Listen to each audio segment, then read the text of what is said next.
Welcome to the King's Report for Saturday, September 2nd, 2012. 2017, actually, I think it is. 5 years have gone by since 2012. September 2nd, 2017. I'm Tim Elder, sitting in for the second king of Cheongguk, Hyungjin Moon. And let's start with the weather, as we usually do. It's 42 degrees, rather kind of a chilly morning this morning.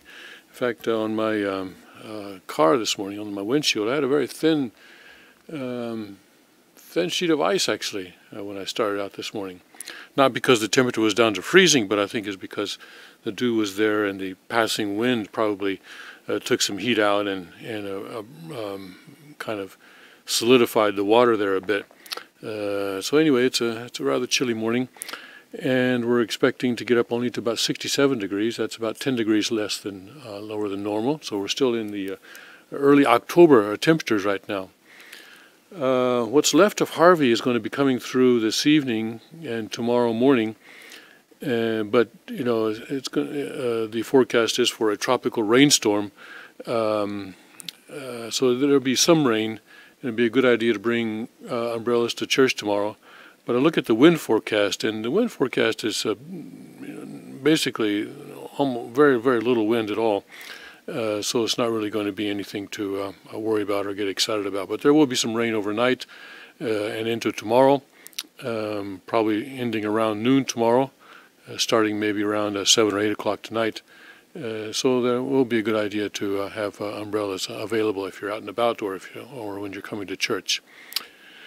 And then let's see, tomorrow, because of that, the main effect of that Harvey, I think, is going to be to bring some warmer air up from the south. So we'll be getting closer to our normal temperatures tomorrow, and then Monday and Tuesday we'll actually get up to 80 degrees. But just for Monday and Tuesday, then back down into the 70s. That'll probably be the last time this year that we'll be in the 80s for our high temperatures in any given day. All right, let's look at our Rimas for this morning. In my Bible Rima, I'm in the book of Habakkuk, very end of chapter 3, actually the very end of the book. Yes, these are the last few verses of the book. I'm in Habakkuk 3:17. Although the fig tree shall not blossom, neither shall fruit be in the vines, and labor of the olive shall fail, and the field shall yield no meat, the flock shall be cut off from the fold, and there shall be no herd in the stalls. Yet I will rejoice in the Lord. I will joy in the God of my salvation. The Lord is my strength, and he will make my feet like hinds' feet, and he will make me to walk upon mine high places, to the chief singer of my stringed instruments.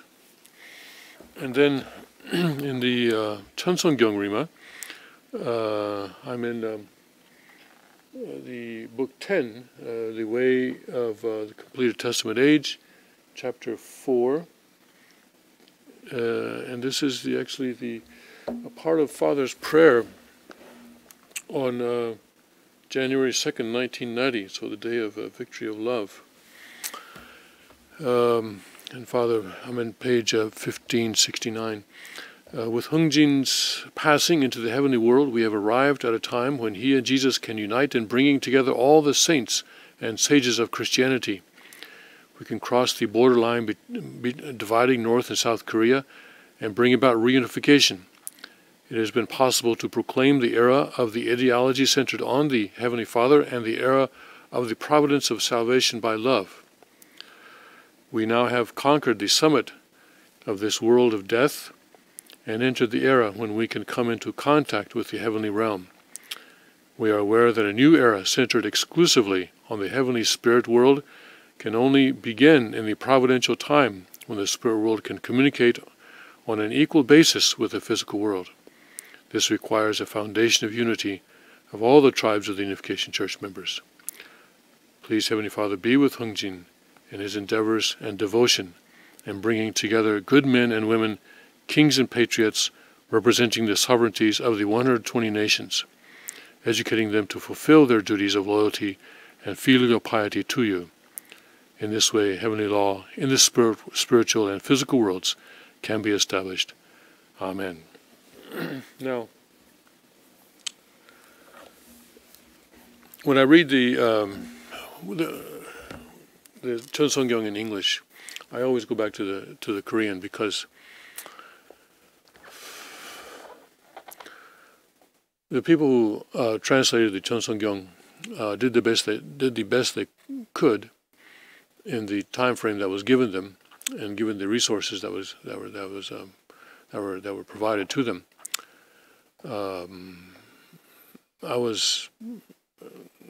I had a very small role in that translation. I think I translated a very short section in the book on God, the first book. But I really was involved in some other project at the time, and I didn't have the time to devote any significant time to this project.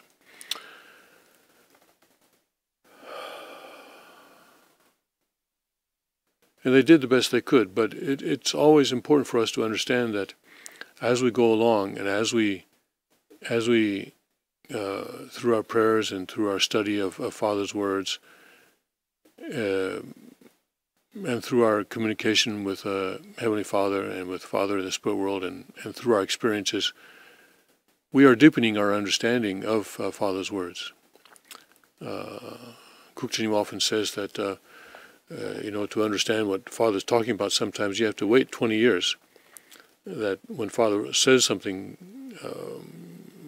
your first reaction is, what? What's that all about? But then he says, maybe 10 or 20 years later, then you can understand what Father was talking about. And I think that's a very important insight that Kukjinim has given to us, that we develop in our understanding of Father's meaning and of Father's words. The early Christians took centuries to begin to understand what Jesus was trying to do. And even then, they got some essential points wrong, which Father has revealed to us and corrected for us during his time in his physical body. And translations are always limited by the translator's understanding of Father's words. It's only a very rare occasion that a translator can express something that he himself does not understand. So as we look at the English Chun Song-kyung, it's important to remember that it is not a perfect translation by any means, and that it can be improved. Recently, in the recent Holy Day,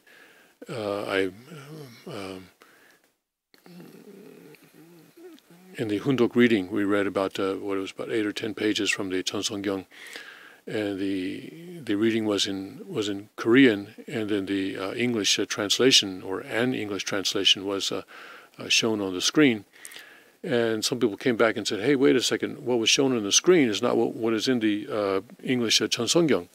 It's different." Yeah, it's different because I corrected it. I corrected it. That's right. I corrected the translation. I looked at the Korean original, and where I found differences, or where I found that the original translator had done something expressed things in a way that I thought was less than ideal. I corrected it, and the person who was criticizing this says, "Oh, look! Tim Elder's changing Father's words." I'm not changing Father's words. All right. You can have many translations. Think how many translations of the English Bible there are. There are many translations of the English Bible.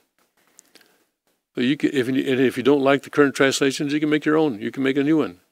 But what you don't do is you don't go back into the original and rip out the Sermon on the Mount. You don't go back and change the original, because the original is the original. And that is a standard by which then you can create various translations.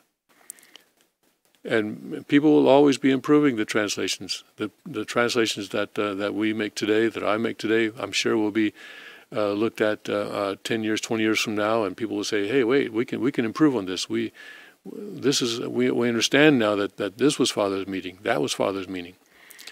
So as we deepen our understanding of Father's meaning, we can improve those translations. And so, looking at today's Chun Song-kyung Rima, I notice a number of points, particularly where it says here, be with Hungjin in his endeavors and devotion in bringing together the good men and women, kings and patriots, and representing the sovereignties of the 120 nations. Now here in the Korean, it says, 120개 국가의 왕권. Wangkwon is a word that here is translated as sovereignty, but today we translate that as kingship, and that is the more accurate translation, because Wangkwon, Wang is king, and Kwon is the authority or the right of a king, and so today we use the word kingship to express Wangkwon. Here in this translation, it says sovereignty. So that, for example, is a correction that we can make without too much, and it's based, on the what the our second king has been preaching for the past year and a half or so. For the past year and a half, he's been going through the New Testament, picking out each and every verse where Jesus talks about kingdom, and we see that through those sermons, we see that Jesus' understanding of the gospel was that this was a gospel of the kingdom. It was a gospel about the kingdom. It was not the gospel about. He did not talk about salvation through crucifixion and resurrection. He talked about building the kingdom. Not to diminish in any way the importance of the crucifixion and resurrection. But even when Jesus, in Acts chapter 1, at the beginning of the chapter, we see that it says that Jesus was with his disciples for 40 days after his resurrection. And what did he talk about during those 40 days? In the book of Acts, he says it talks about matters pertaining to the kingdom, He didn't say, oh, wow, I've been crucified, I'm resurrected, as you can see, and all you have to do now is believe in my resurrection. And no, he talked about matters pertaining to the kingdom, is what Acts said. I wish that the author of Acts had been a little more specific, and told us a little bit more about exactly what Jesus said during those 40 days. That would have been very interesting, but that is the only hint that we have there. But anyway, we know that he talked about matters pertaining to the kingdom. The verse in Habakkuk is a verse about tribulation, 17 through 19, 3 verses. But it says that even in tribulation, in 19, it says, "The Lord is my strength, and He will make my feet like hinds' feet, and He will make me to walk upon my high places." So even in the course of tribulation, we can depend on God to be our strength, and we hold on to God, and that He will bring us to the kingdom. He will bring us to salvation. Today, Hungjin-nim passed into the spirit world, and Father says they became one with Jesus, and also Father's in the spirit world. He is also one with Jesus, and so we are able to build the kingdom now through this connection between Father and Father as the King of Kings, and Hungjin-nim as the second king of Cheonryuguk. We are living in that direct dominion, and we are receiving True Father's direct guidance in everything that we do. It's a wonderful morning. This is the second day in September, the 12th day of the 7th month on the heavenly calendar. And we'll start going through the news from a Cheonryuguk perspective right after this short break.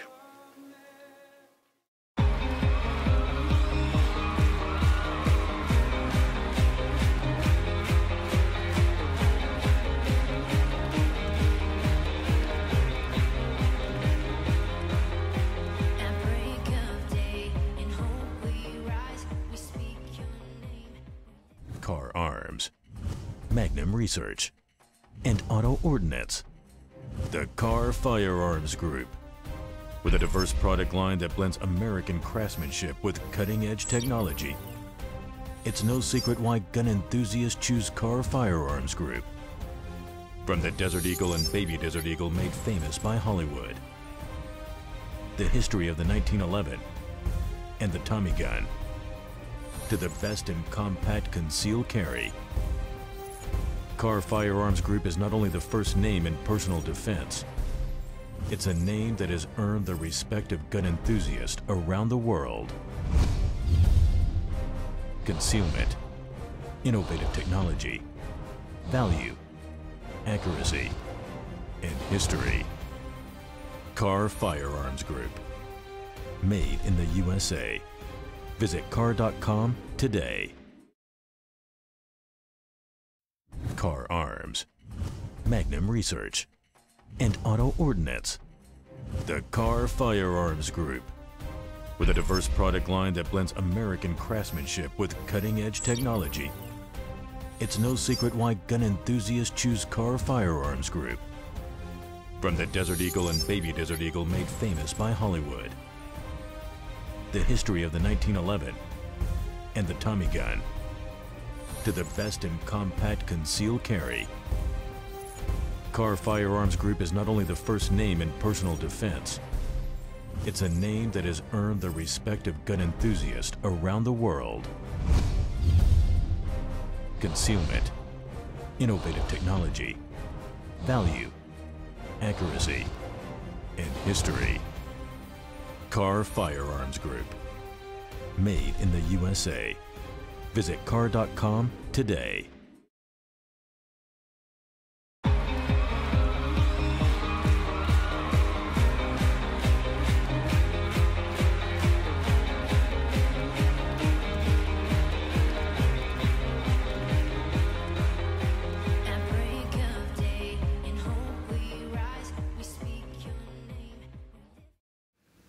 And welcome back to the King's Report for Saturday, September 2nd, 2017. I got the year correctly this time.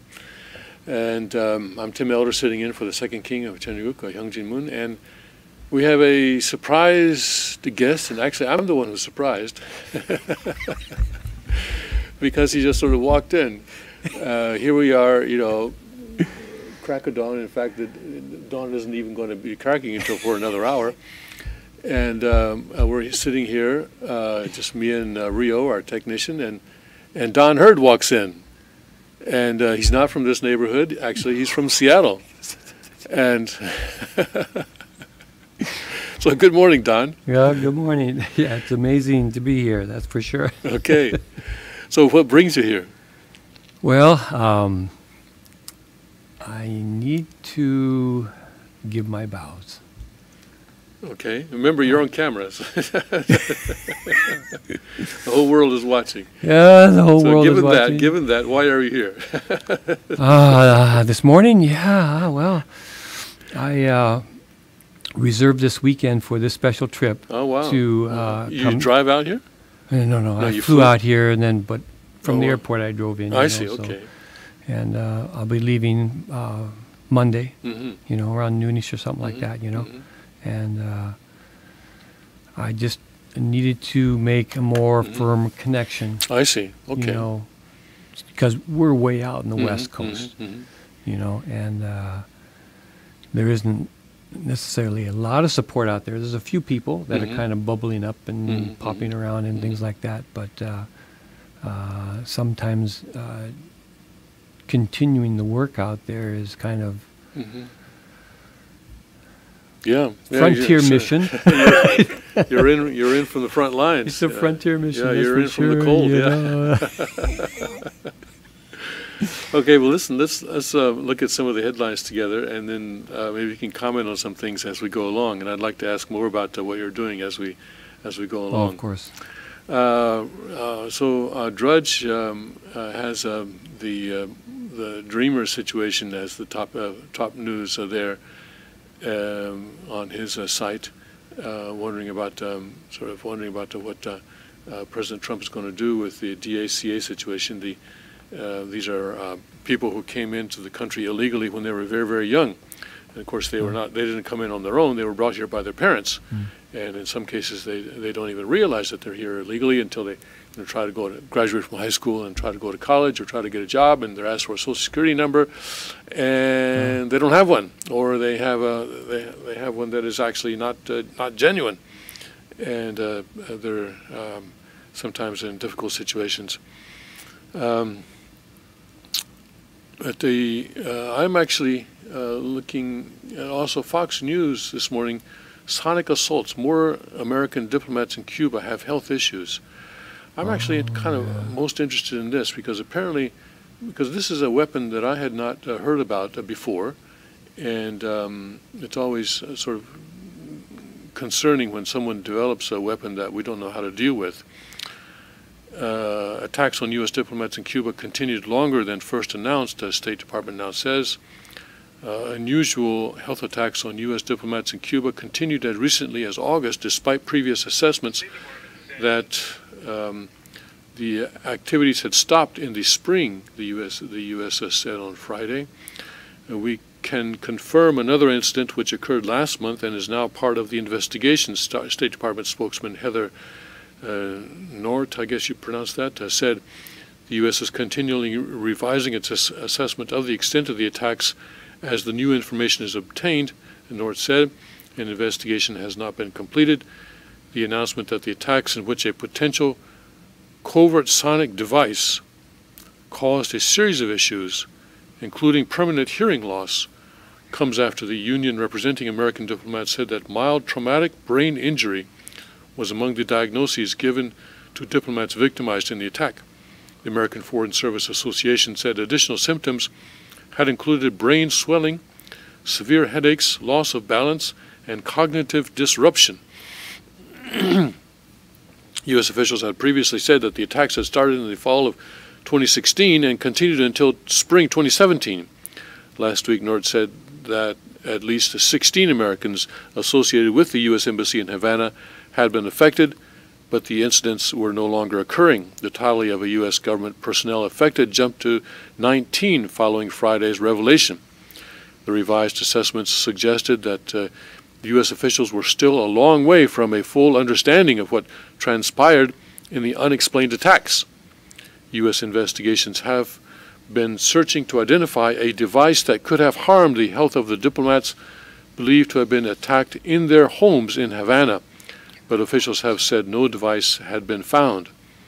We can't rule out new cases as medical professionals continue to evaluate members of the embassy community, Nauert said. She added that the embassy has a medical officer and has been consistently providing medical care to those who have reported incidents.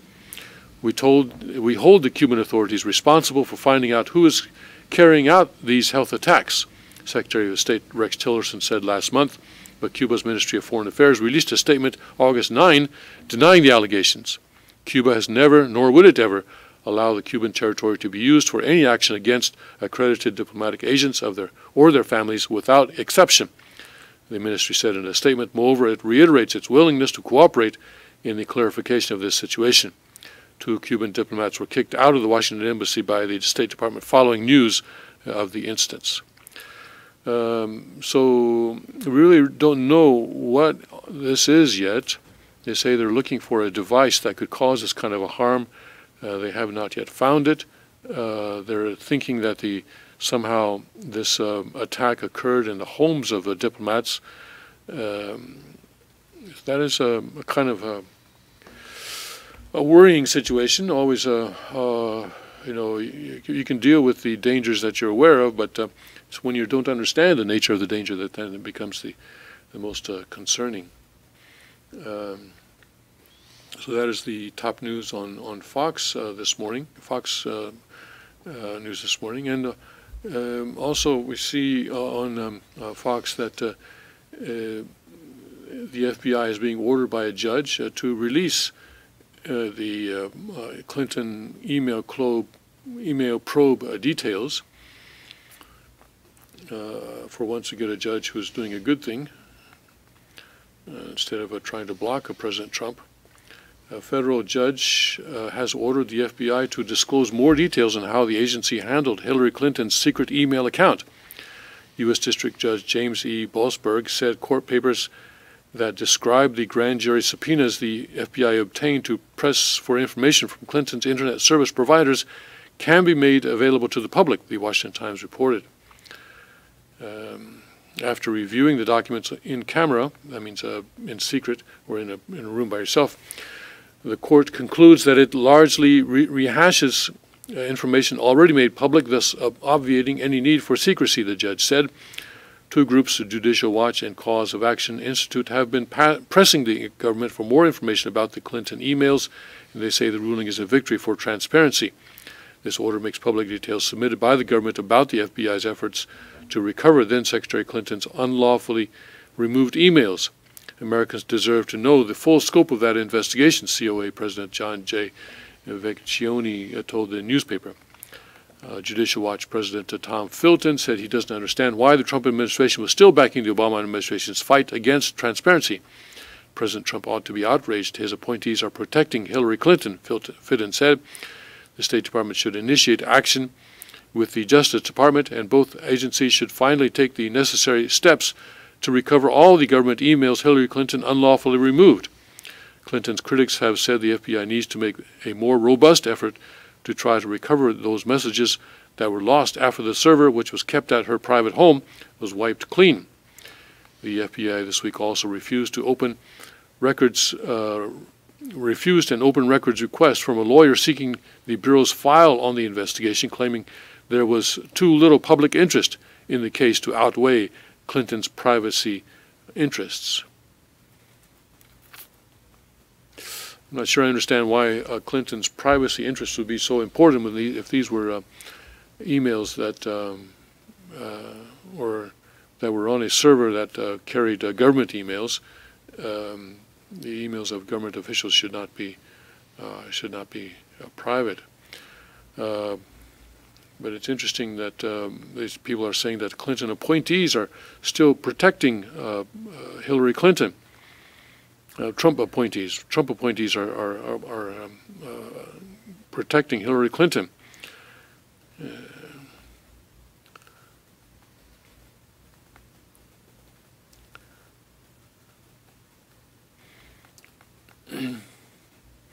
And Japan molds a preemptive strike to deter threats.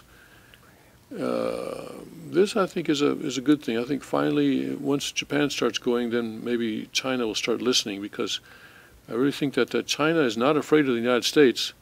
I talked, Wednesday, about how China has actually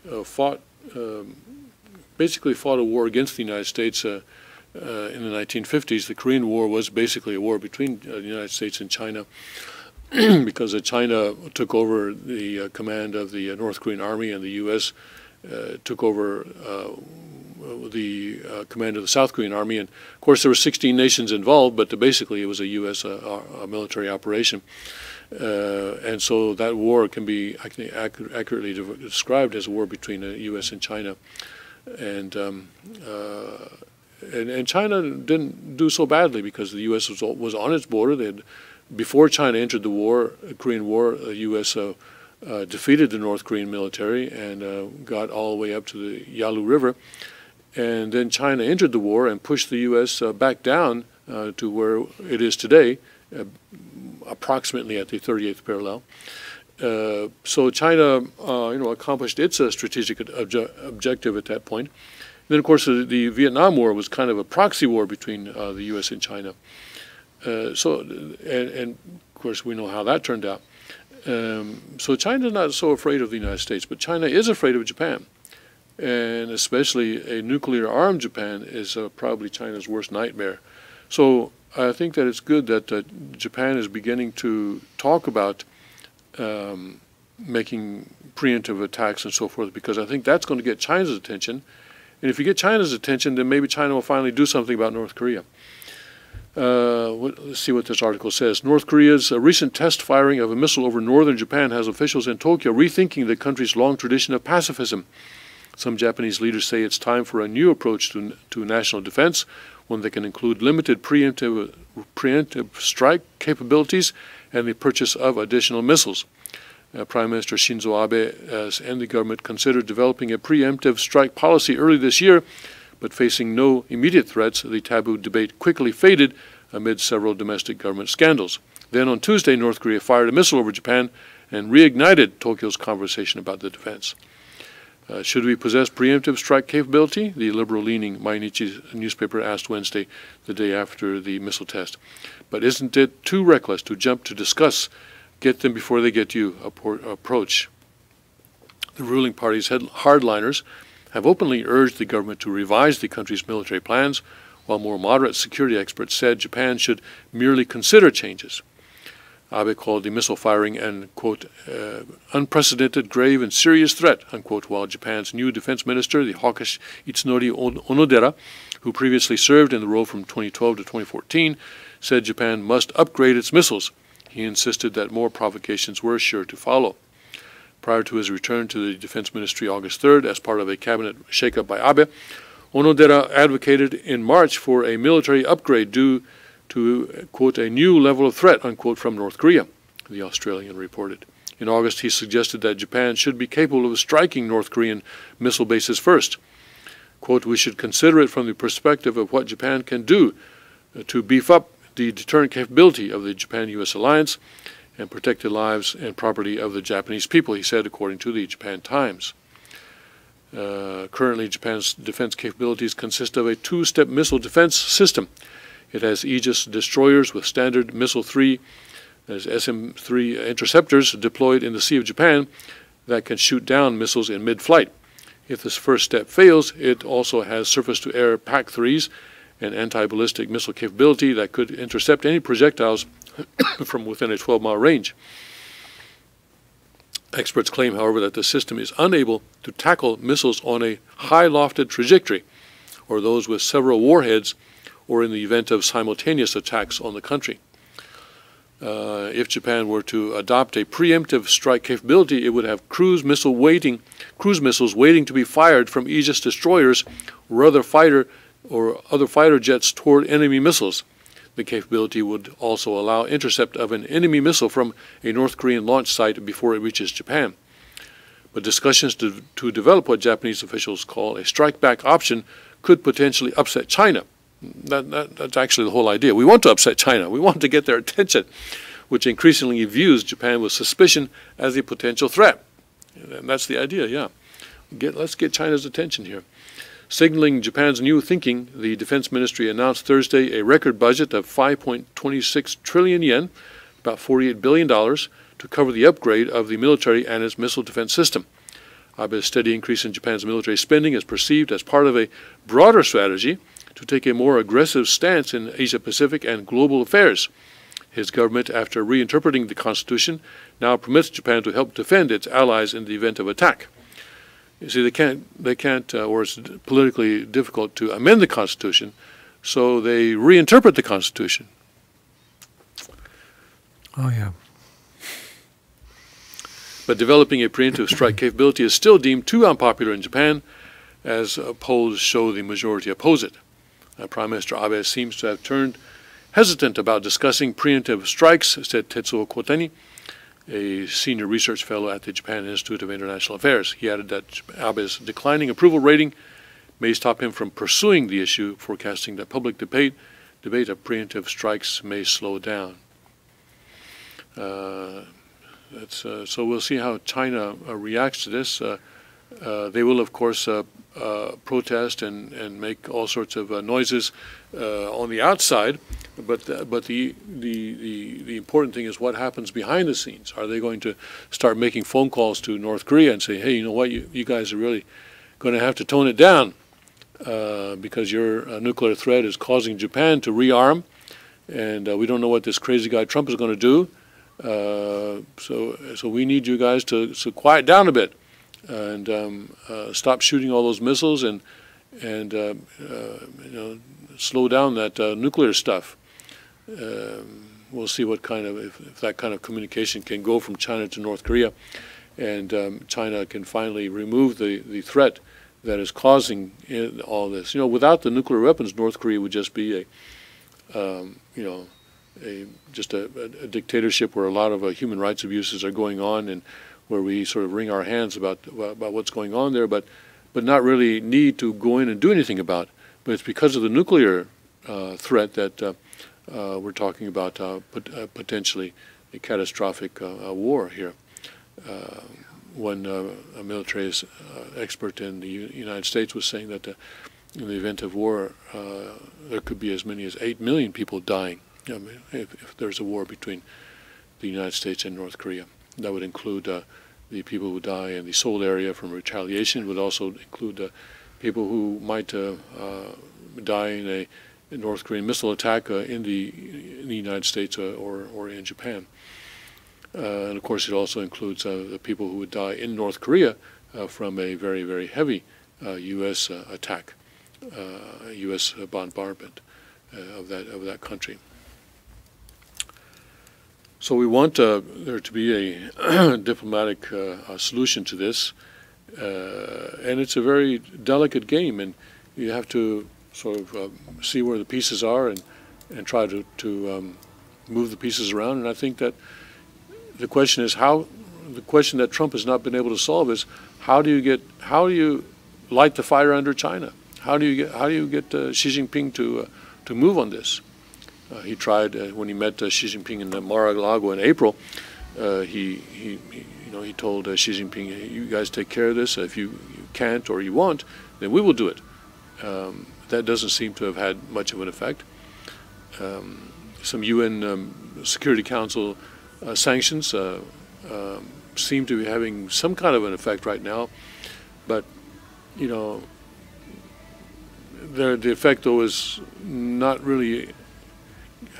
What we're trying to do is stop North Korea from developing nuclear weapons and its missile technology, and in that area it's not having an effect. It's affecting the North Korean economy, that's true, but it's not having the effect to where we want it to have the effect. So that's not really working either. All right, let's take a short break, and we'll come back together with Don Hurd and talk about some of the other things that are going on today.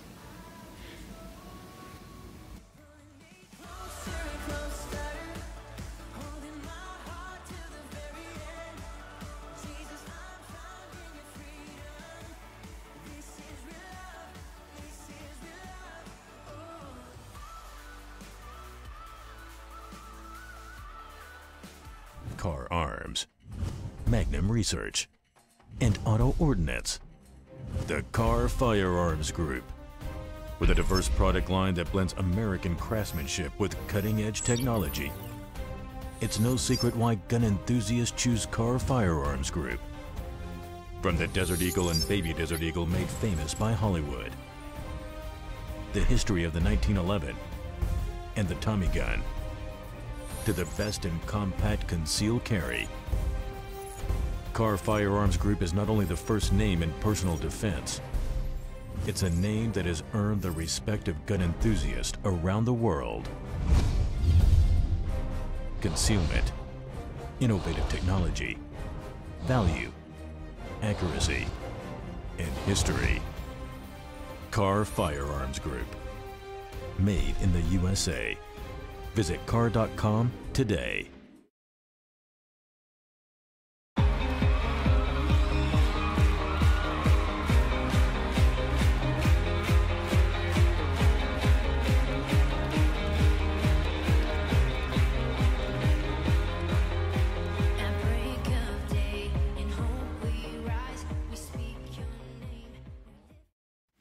And welcome back to the King's Report for Saturday, September 2nd, 2017. I better check my paper so I don't get that wrong. 2017, yes. 8th year of Chungi, 7th month, 12th day by the heavenly calendar. And I'm here, Tim Elder, sitting in for the second king of Chanryuk, Hyungjin Moon.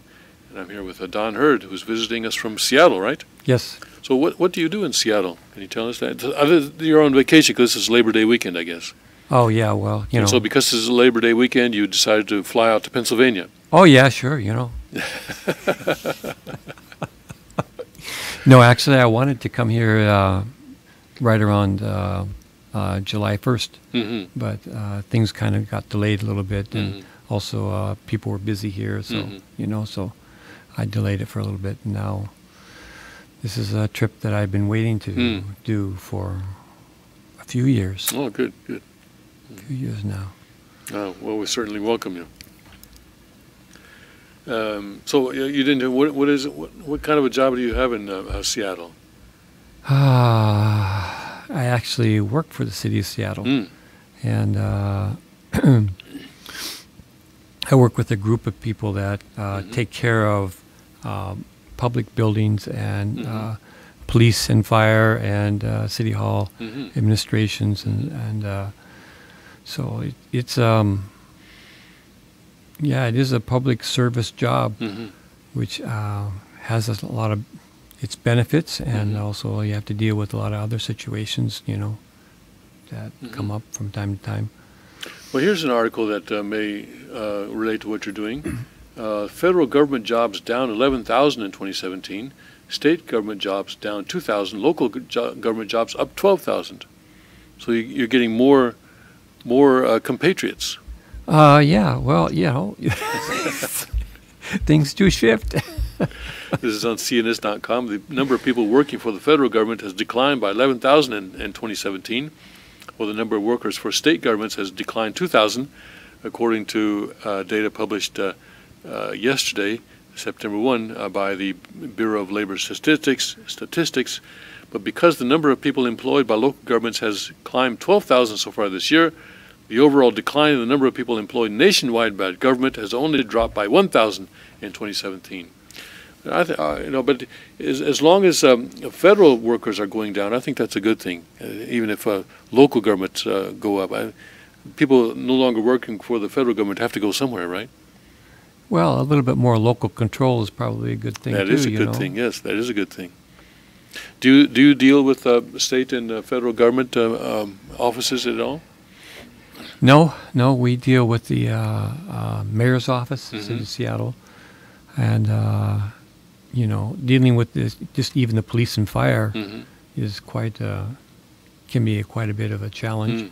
I mean, I'm not used to being around a lot of emergency situations, but these guys, they deal with this all the time. You know, I mean, saving people or saving things, and also dealing with criminal issues. I mean, you should see the guys come back from their SWAT operations. Oh, really? Like, oh my gosh. You know, they come out of their trucks and they're fully loaded, you know.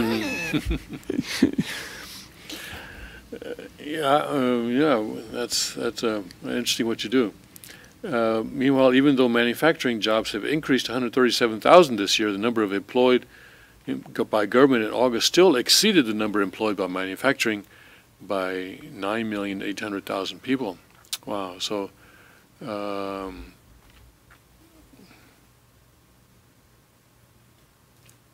federal and state governments dropping a combined 13,000 employees so far this year, and local governments are adding 12,000 there. So I wanted to go to a report about a lesbian woman, or I'm sorry, not a lesbian woman, she's actually a straight woman, who was raised by lesbian parents. And she's talking about her experience. She's actually married and has children, but she was raised by lesbian parents, and she's telling the gay community, I ached every day, and we need to talk about it. This is in the World Tribune. It's a few days old, and I've been sort of looking at this, and because this is Saturday, we have more time, I guess, to get into these kinds of stories. A woman who was raised by her mother and her mother's lesbian partner said that she ached every day for a dad.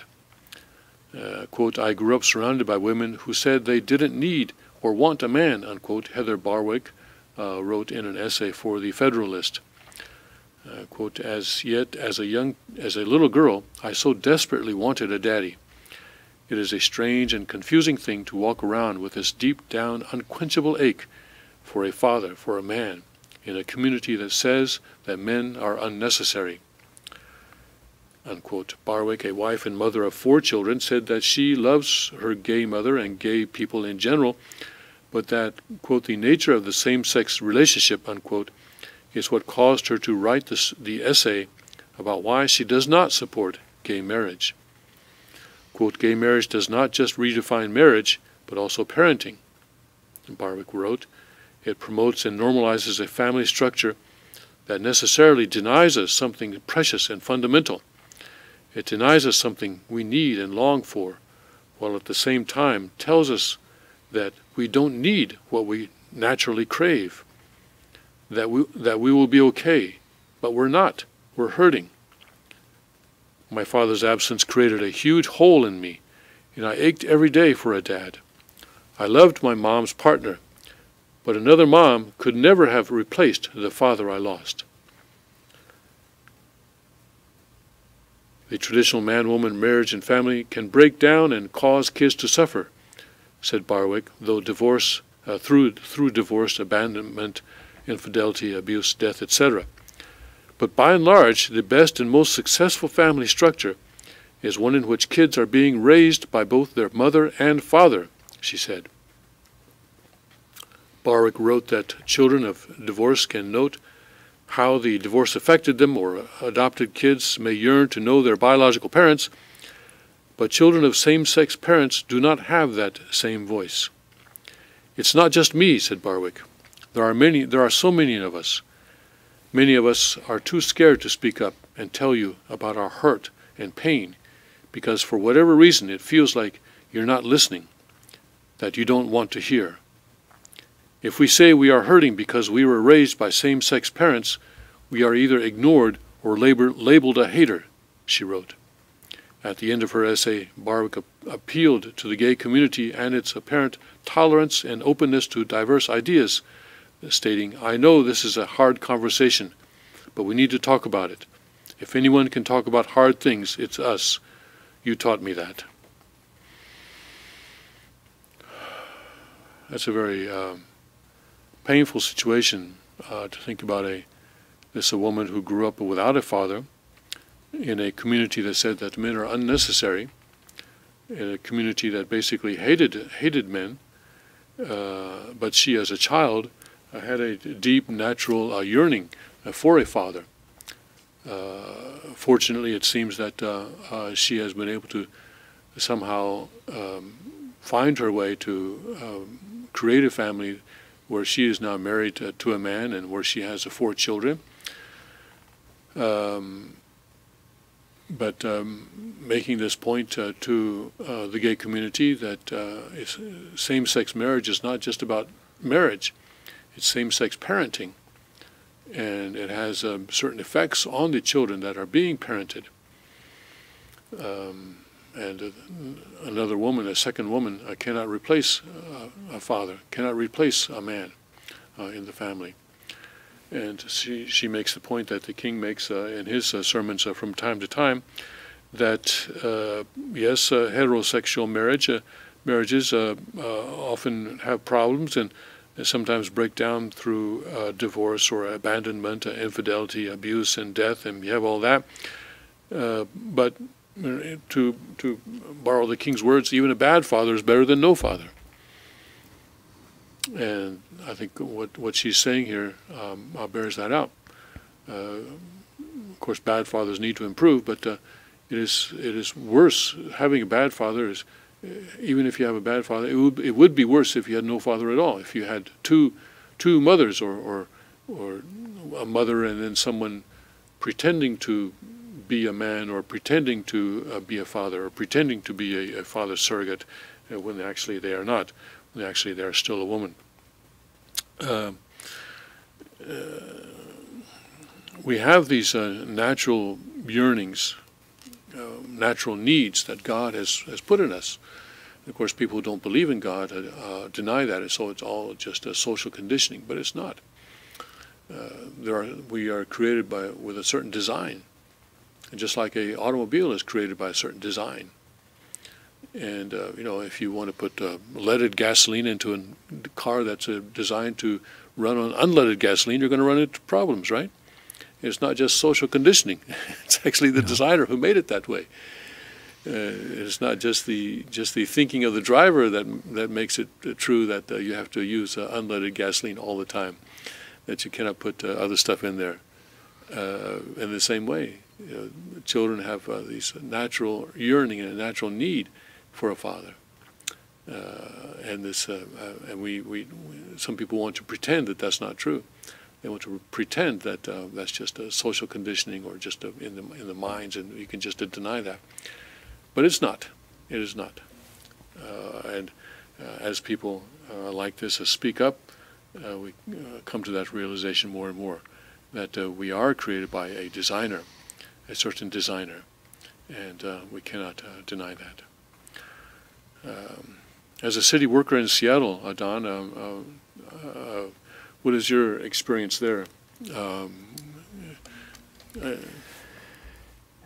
Well, of course, we're in the public eye, Mm-hmm.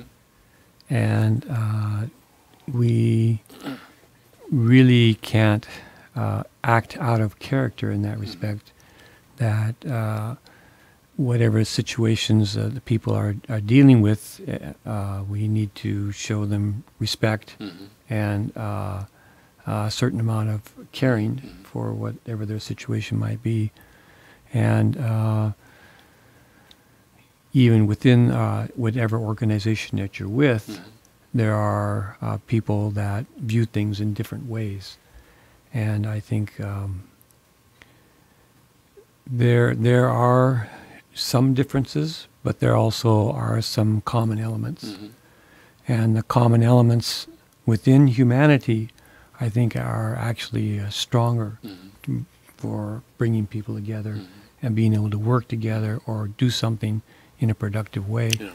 And I think sometimes people have difficulties understanding their situation, and kind of have a hard time dealing with how they should deal with their own life. Mm-hmm. And many times that might push people in a certain way, or a certain have them deal with things from a certain perspective. But I think ultimately we are all part of the human race. We're all, should be at a certain level, and we should also should be able to show people respect. Mm-hmm. And even though we may not agree with them totally, we have to try to deal with them in the right way. So anyway, as a city worker, we have to be very sensitive about those kind of things, and I really don't have a problem with it. With different kind of people, as long as everyone treats everybody in the right way. Then I try to stay within those bounds also. I may have other ideas when I get at home, but as far as the way I grew up and the way I'm living, because I've only had one wife in my entire life. I have never done anything else besides that. I don't have the reference points. So I work with the references that I have. This is the way it's supposed to be. This is the way it should be. Were you blessed in 1982? Yes, yes, and In Madison Square Garden? yeah. 2025, 2000. It was 75, I think. It was, 75. Yeah, and I was the second to the last. Second to the last. But you were in there. You were in there. Just sitting there, and all the people, and anyway, second to the last. And so. I was also 1982, but my wife and I were in the Korean blessing in October. Oh, yeah. Yes. So our anniversary is coming up next month, where you guys have already celebrated your anniversary back in July. Yes, and yeah, we did something special this year for our anniversary, so that was good. Yeah, it's interesting, isn't it? You and I both have had just one partner through our entire our lives, and that's actually a very unusual situation in today's world, isn't it? Yes. I think so. I remember my children coming home and talking about how many of their parents they discovered had been divorced, and this was a kind of a unusual experience for them because for their friends, divorce was something that was kind of normal. Yeah. Whereas they were kind of shocked or found it it was a different experience for them. But yeah, in America today, unfortunately, people like you and I are a minority, but this is the way that God intended it to be. Yes. Yeah, you may have difficulties at any particular time, but I have not met the circumstances that would lead me to say, forget it, I'm out of here. Because you've invested. You have something there. You have some bond together. And it's better to go through whatever difficulties there might be than to just, go the other way and that, I know people that have had difficult relationships, but, and it's not always, what you might think from time to time, because of different perspectives and everything, but I think there is value to holding it together and to go through those difficulties together.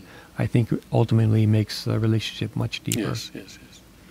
Well, let's hope that heterosexual families where there's a fidelity in marriage, abstinence before marriage, and fidelity in marriage, those kinds of relationships can grow in America. They are very rare today, but I know we're doing everything we can to help those to teach our children that, and to help our grandchildren coming up now, teach them that, so that those kinds of relationships will grow. And because these are the relationships that God originally intended, they will grow.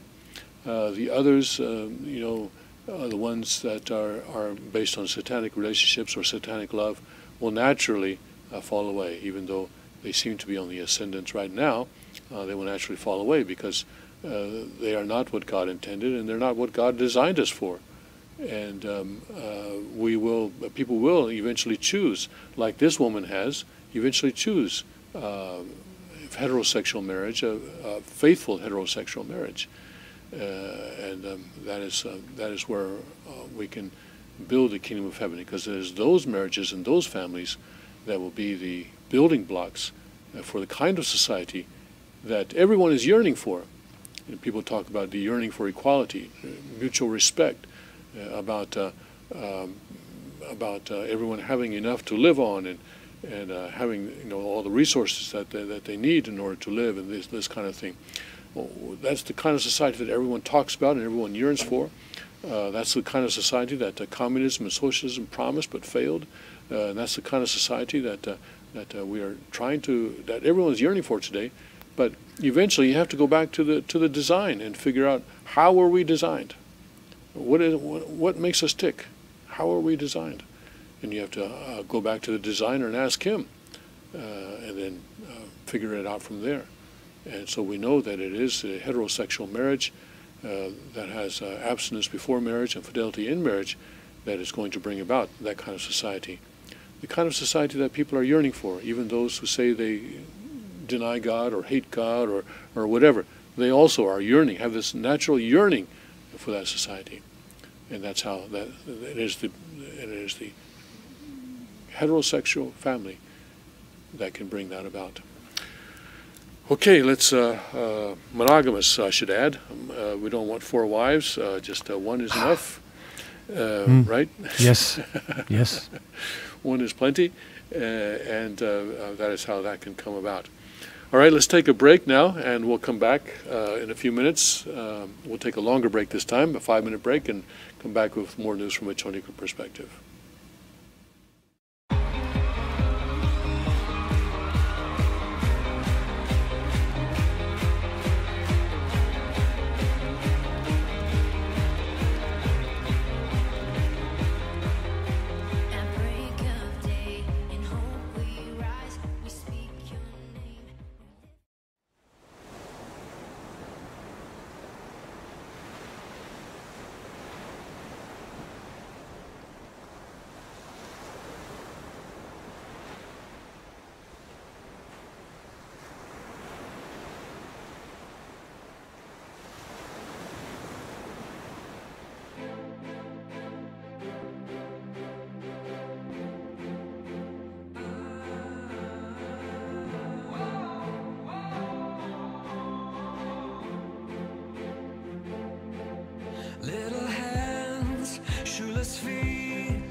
at me.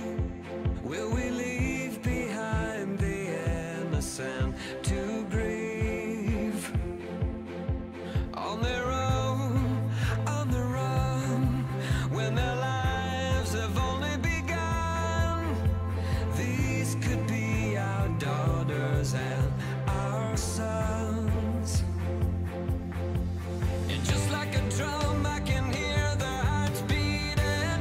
I know my God won't let them be defeated. Every child has a dream to belong and be loved. Boys become kings, girls will be queens, wrapped in your majesty. When we love the least of these, then they will be brave and free. Shout your name in victory. When we love the least of these, when we love the least of these.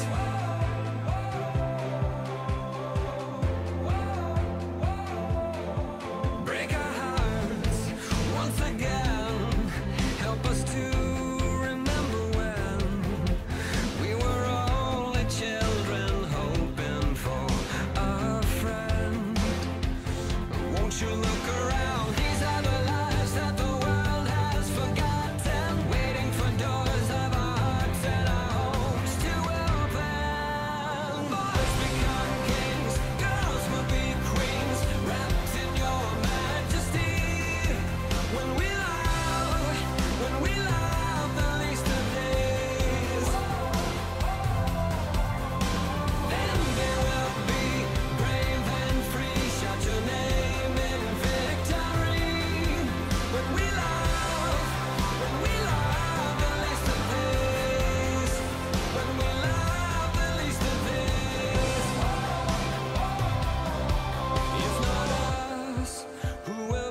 Welcome back to the King's Report for Saturday, September 2nd, 2017. I'm Tim Elder, sitting in for the second King of Cheneguk. And I'm here with Don Hurd today from Seattle. Don, let's look at a bit at what's going on in Texas and Louisiana. Oh, yes. With that situation there. And especially here, this is an article by Peggy Noonan. Yes, Peggy Noonan, of course, President Reagan's speechwriter, I believe she was, and she's a good conservative columnist. Give Texas what it needs. It has endured a disaster without precedent. Washington must move quickly, generously. There should be no relief bill. The relief bill must be offset by cuts in federal spending. There should be no larding it up or loading it down with extraneous measures. This is an emergency. There's no time to threaten government shutdowns. It is no time to be dilating on debt ceilings. This is a time to know as never before that everything that holds us together as a nation must be strengthened wherever possible, and whatever sinks us in rancor, avoided and shunned. Give Texas everything it needs and do it right quick. Most Americans, including Texans, don't have more than a few $100s in available savings. Most live close to the edge, paycheck to paycheck. Most homeowners in Houston don't have flood insurance. When they're lucky enough to get out of the shelter, they'll return to houses that are half ruined, wet, moldy, dank, with no usable furniture, and with kids coming down with colds and stomach ailments from stress or from standing water that holds bacteria and viruses. It will be misery for months. When the trauma is over, there'll be plenty of time for debate. Do we need to hold more in reserve for national disasters? Do local zoning laws need rethinking? All worthy questions for later. There is such a thing as tact. It has to do with a sense of touch and ability to apprehend another's position or circumstances and doing or saying the right thing. There is, believe it or not, such a thing as political tact. It, too, involves knowing the positions of others and knowing what time it is. Politicians don't use this disaster to score points or rub your ideology in somebody's face or make your donors smile by being small, not big. Give Texas what it needs. Keep the government up and running. Don't even consider doing otherwise. That's now another subject which ties back to Houston. A lot of people this week were saying you should see that Mattis speech. A frequent answer was, I did. I played over and over. A week or so ago, probably in Jordan, Defense Secretary Jim Mattis had an impromptu meeting with what looked like a few dozen U.S. troops.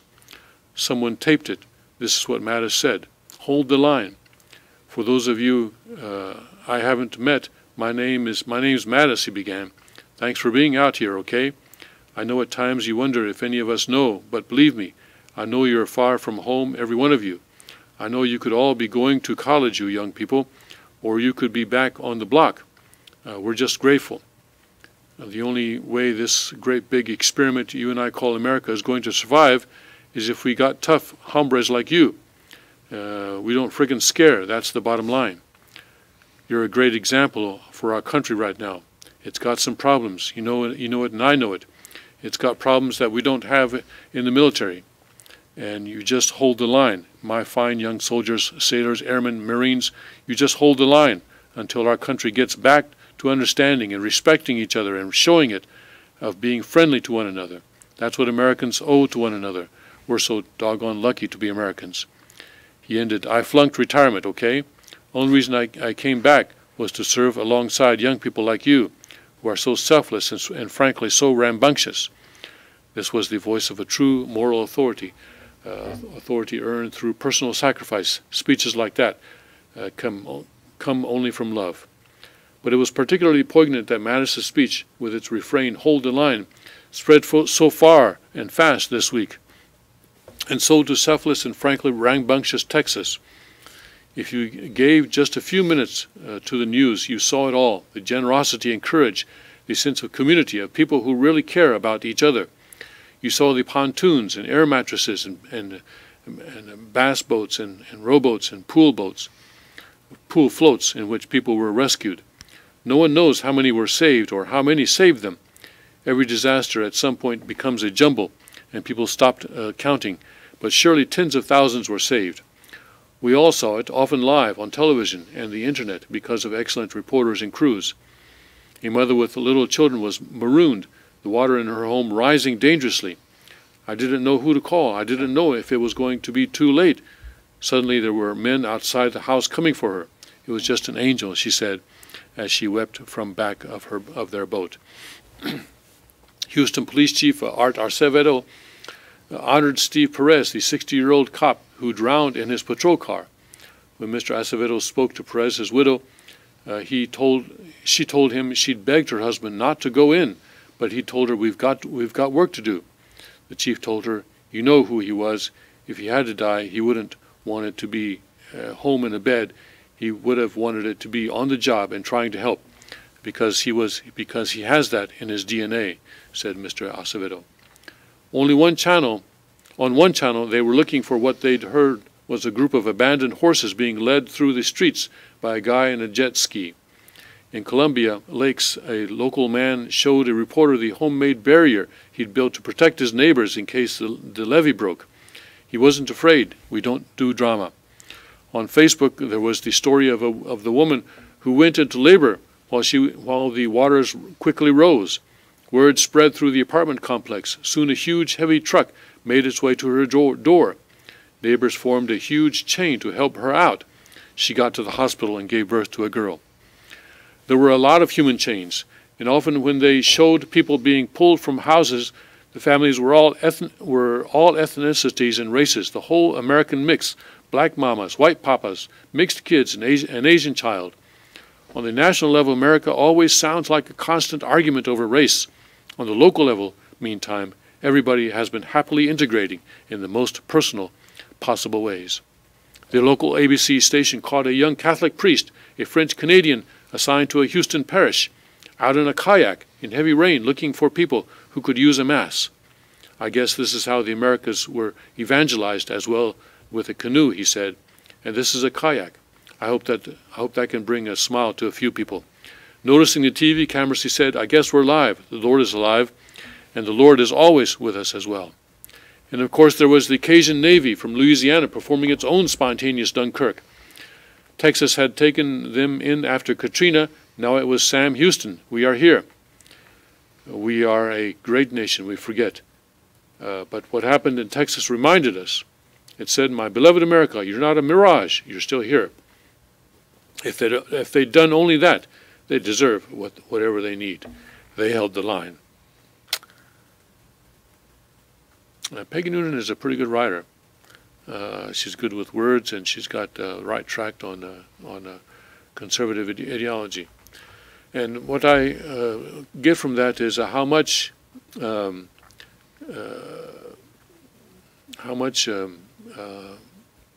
be done through private effort when people are acting spontaneously. And she said, don't rub your ideology in their face. This is not time for doing that. That can wait until later. But the Chicago Tribune apparently could not wait until later, or at least this guy, Steve Chapman, their reporter.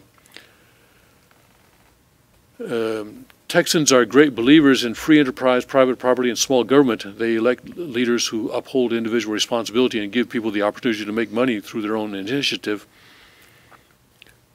So it came as a surprise to hear Texas Attorney General Ken Paxton threatening state interference in the workings of supply and demand. Some sellers have been using the disruption caused by Hurricane Harvey to raise prices on goods and services, such as bottled water, gasoline, and hotel rooms that are suddenly more valuable than they were before. But Paxton is not having it.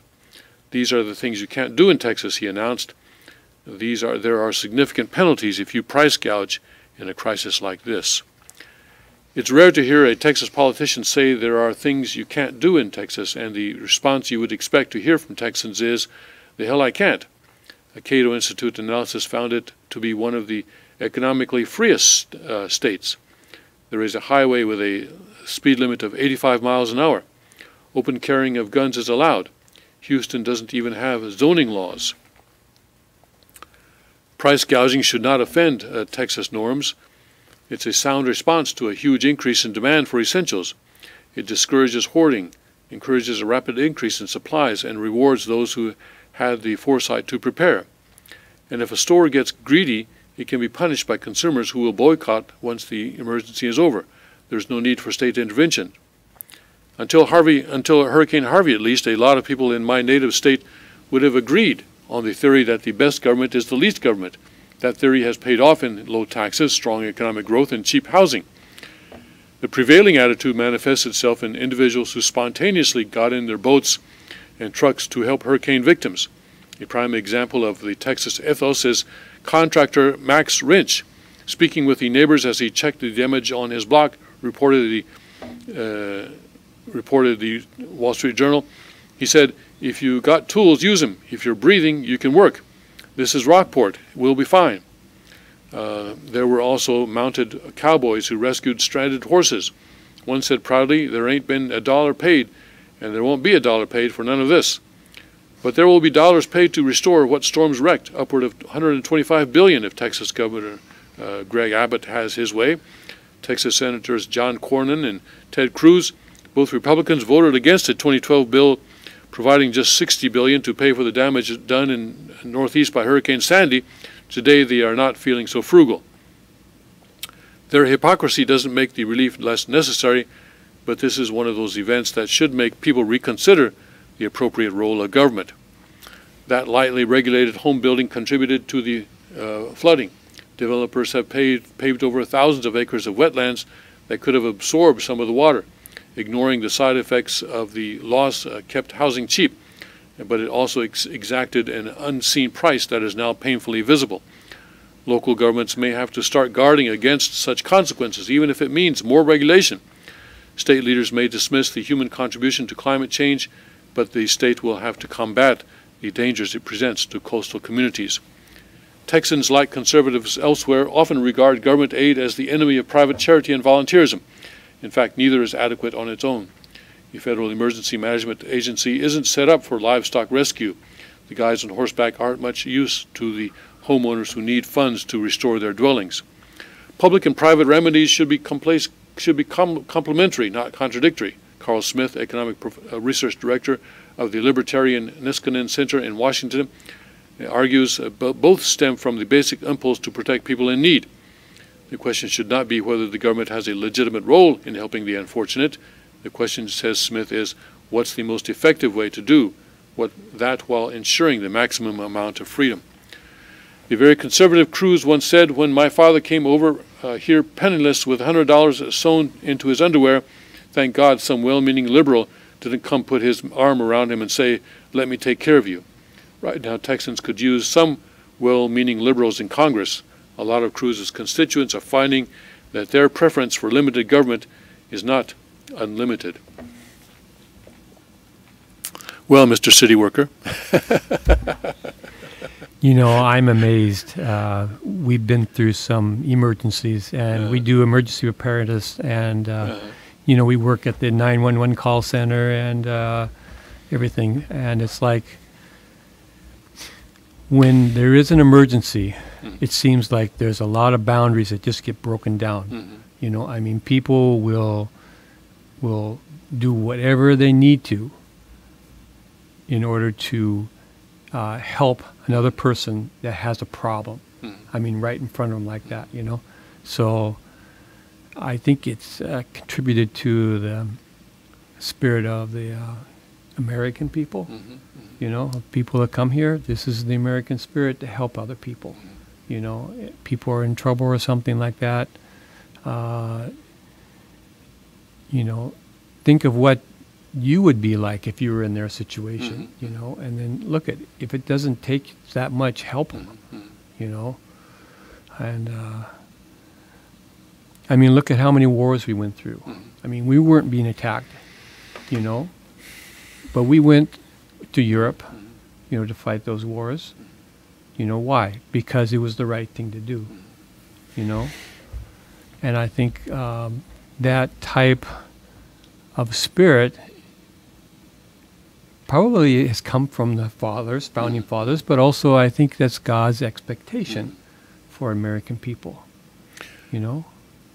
I would like to distinguish between short-term and long-term.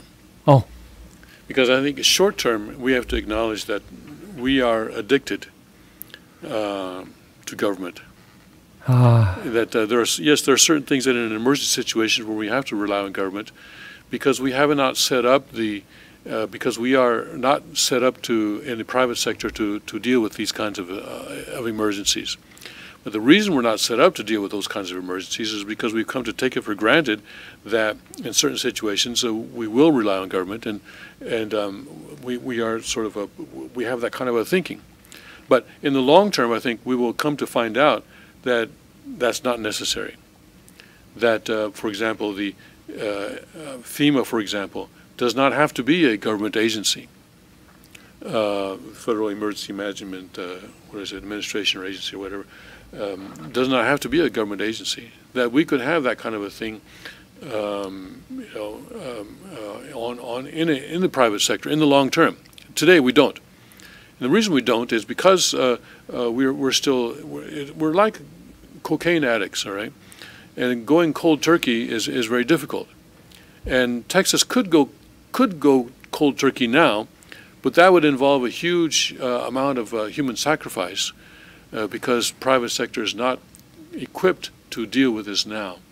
But that doesn't mean that we cannot continue to develop in that direction. And I agree with what you said, and I agree that that with what the author here says, that this shows the limits of limited government in the short term. But to me, it shows me how addicted we are to government, and how far we have to overcome or to transcend that addiction. That's what it shows to me. yeah. So- In my experience, government is not really equipped to do emergency type stuff. I mean, they're a bureaucracy. Let's do an evaluation. Let's see what we got to do. Let's do. It's more up to the person if they feel that they can do something or it's possible to do something. So I think that as far as emergency goes, or as you're talking, the original spirit of people, once they are faced with that type of emergency, yeah, they'll on an individual level they'll do something, because within the government, you're going to have people that do that. You're going to have people that just just send somebody else to do that. So for many, many, many years, I have been always in the service industry.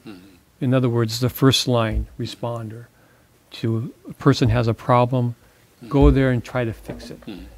Try to solve the problem. Try to alleviate the issue. Try to make them feel happy in some way. That's the service industry, that I've been, grew up with, doing HVAC work or heating or electrical work or whatever the case might have been that we were doing. So, but it comes down to the individual effort and the feeling that he has as far as his calling to help other people. That's what is really the key issue or the most important thing, even within a government or within whatever organization, and even without that, So, yeah, I see that we are a little bit too, we can kind of, let somebody else take care of that, I can see that. But I know that the people that are really can make a difference, and it shows when those times come up, that they are, they can help in amazing ways, without having a boss tell them to do it. Yes. But we need to grow in that direction. I think we can grow in the direction where more and more we will find that private sector can prepare for emergencies, on a nationwide level or on a statewide level or on a local level. Probably all of those will be necessary, but that can be done without government in the long term. The short term, probably not so much, because we have come to depend on government so much that in the short term we have no other option. I want to go to a story now about Trump at the United Nations. Okay. Did you ever imagine that you would see a headline like that? I'm sure the United Nations people never imagined that Trump would be visiting them as the President of the United States. But that is happening. That is happening. Yeah. U.S. President Donald Trump will host a meeting of world leaders at the United Nations this month to push for reform of the global body that he once dismissed as a club for people to have a good time. Talk about people getting along. World leaders at the September 18th event will be asked to support a 10-point political declaration that backs UN Secretary General Antonio Guterres in making concrete changes to the United Nations, according to the document obtained by AFP on Friday. Attending his first UN gathering of world leaders, Trump is scheduled to address the General Assembly on September 19th, on the first day of the six-day debate. Well, they call it a debate, but once a year, the UN General Assembly, always in September, has a kind of open forum. I think it's more accurately referred to, whereas different presidents and prime ministers and world leaders come to New York and stand there in front of the General Assembly and talk. And usually the U.S. president attends that as well. His speech will likely be the most closely watched as Washington's allies and foes grapple with the implications of his America First approach to foreign policy. Trump has described the United Nations as an underperformer, but stressed that it has huge potential to address the long list of world crises that will be at the center of this year's UN debate. The United States, as the UN's #1 financial contributor, paying 28.5% of the $7.3 billion peacekeeping budget and 22% of the core budget of $5.4 billion. The Trump administration has threatened to cut billions in funding to the world body, while UN Ambassador Nikki Haley was a driving force behind a $600 million cut to the UN peacekeeping budget this year. The UN peacekeeping budget has been a problem because in many cases we see that the UN peacekeepers are actually the center of many controversy of pedophilia controversies, where they go to a country and basically we find that they're involved in prostitution with underage local girls. So yeah, I don't know how much $600 million is going to reduce that, but their peacekeeping operations have not been so good. The push for reform, the United States has enlisted support from 14 other countries: Britain, Canada, China, Germany, India, Indonesia, Japan, Jordan, Niger, Rwanda, Senegal, Slovakia, Thailand, and Uruguay. Why only 14, I wonder? The 14 countries will co-host the event at UN headquarters that will feature an address from Trump, Haley, and Guterres, diplomat said. In the declaration, countries will commit to reducing mandate duplication, redundancy, and overlap, including among the main organs of the United Nations. They encourage Guterres to pursue impactful and field-centric management reforms, the document said. Guterres, a former prime minister of Portugal, is pushing for sweeping reforms that touch management at the United Nations, as well as its development agencies and its peace and security architecture. His proposals are to be debated at the Assembly in the coming weeks. The declaration on UN reform is not binding, but reflects political support for changes at the world body, diplomats said.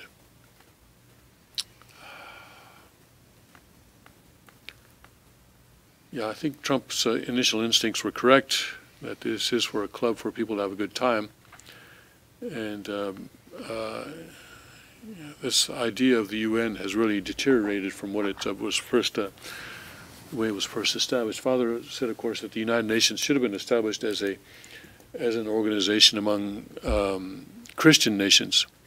And he had plans to use the United Nations to accomplish God's will in the beginning, if God's will could have been accomplished between 1945 and 1952, the United Nations could have served a very important role. But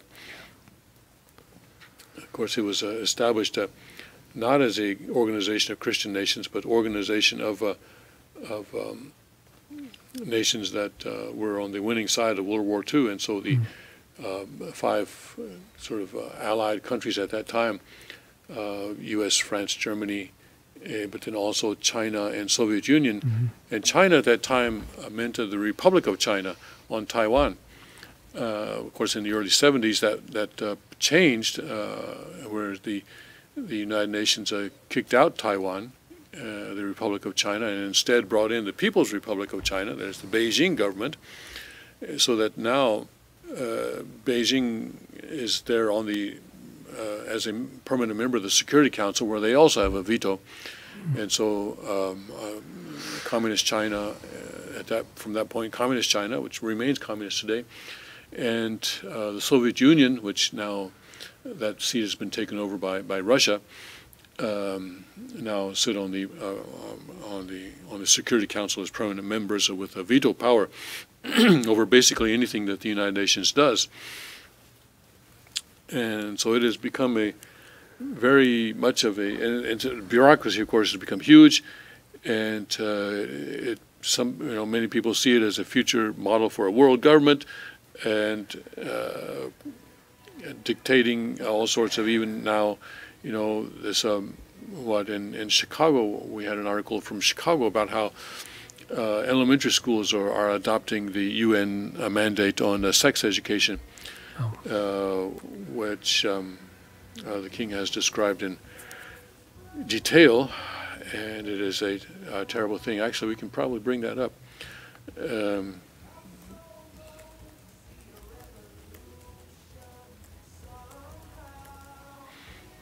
Maybe it'd take me a few minutes to bring it up, but it's a document that has been put out, and I can't bring it up immediately. I don't see it immediately, but it's a pretty shocking document. So that's the kind of thing that the United Nations is doing today. It's not bringing about peace. It's not bringing about the kind of local sovereignty, a world of local sovereignty that Father envisioned, but rather a world of a hierarchy, and wherever you concentrate power, you're going to have corruption, and that is the kind of corruption that we're seeing today in the United Nations, and that was the kind of a satanic hierarchy and corruption that it can only bring today. So this document for reform, based on what the AFP just reported, seems to be a pretty common sense thing that is not even going to chip the tip of the iceberg, and it's not the kind of fundamental change that is needed. But it's the kind of change, but it's the kind of hierarchy, worldwide hierarchy, that is seen by people like George Soros, and we're going to talk a little bit about George Soros after we come back from a break. All right, let's take a break now, and we'll see you in a minute.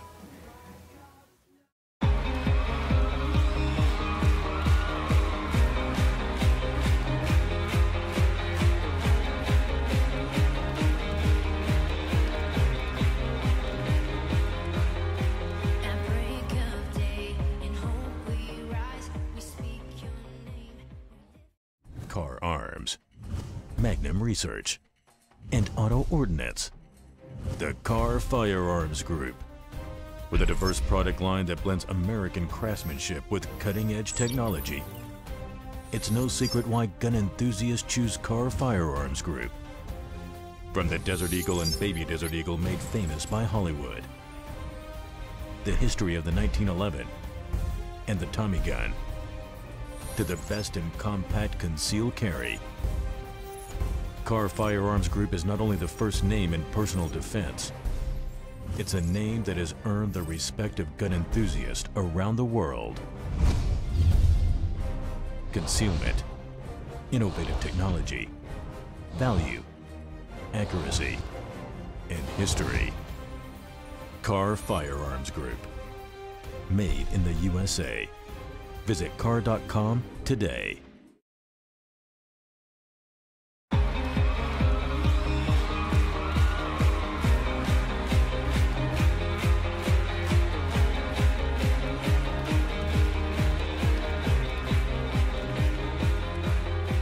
At break of day, in hope we rise, we speak your name. And welcome back to the King's Report for Saturday, September 2nd, 2017. I'm Tim Elder, sitting in for the second king of Cheongguk, Hyungjin Moon, and I'm here with Don Hurd from Seattle today. Yes. And Don, I want to go over a list we have on the World Tribune. It says, a handy list of organizations that take George Soros money. Ah, We'll see if there's anyone we know here. Leftist billionaire George Soros is philosophical about his money. He doles it out to those who share his philosophy. Following is a partial list of beneficiaries of grants from his Open Society foundations. Let's see if we recognize any names here. Advancement Project. This organization works to organize communities of color into politically cohesive units while disseminating its leftist worldwide views and values as broadly as possible by way of a sophisticated communications department. Air America Radio, now defunct. This was a self-identified liberal radio network. Al-Haq, HAQ. This NGO produces highly politicized reports, papers, books, and legal analysis regarding alleged Israeli human rights abuses committed against Palestinians. All of Us or None is the name of another organization, seeks to change voting laws, which may vary from state to state, so as to allow ex-inmates, parolees, and even current inmates to cast their ballots in political elections. America's Voice.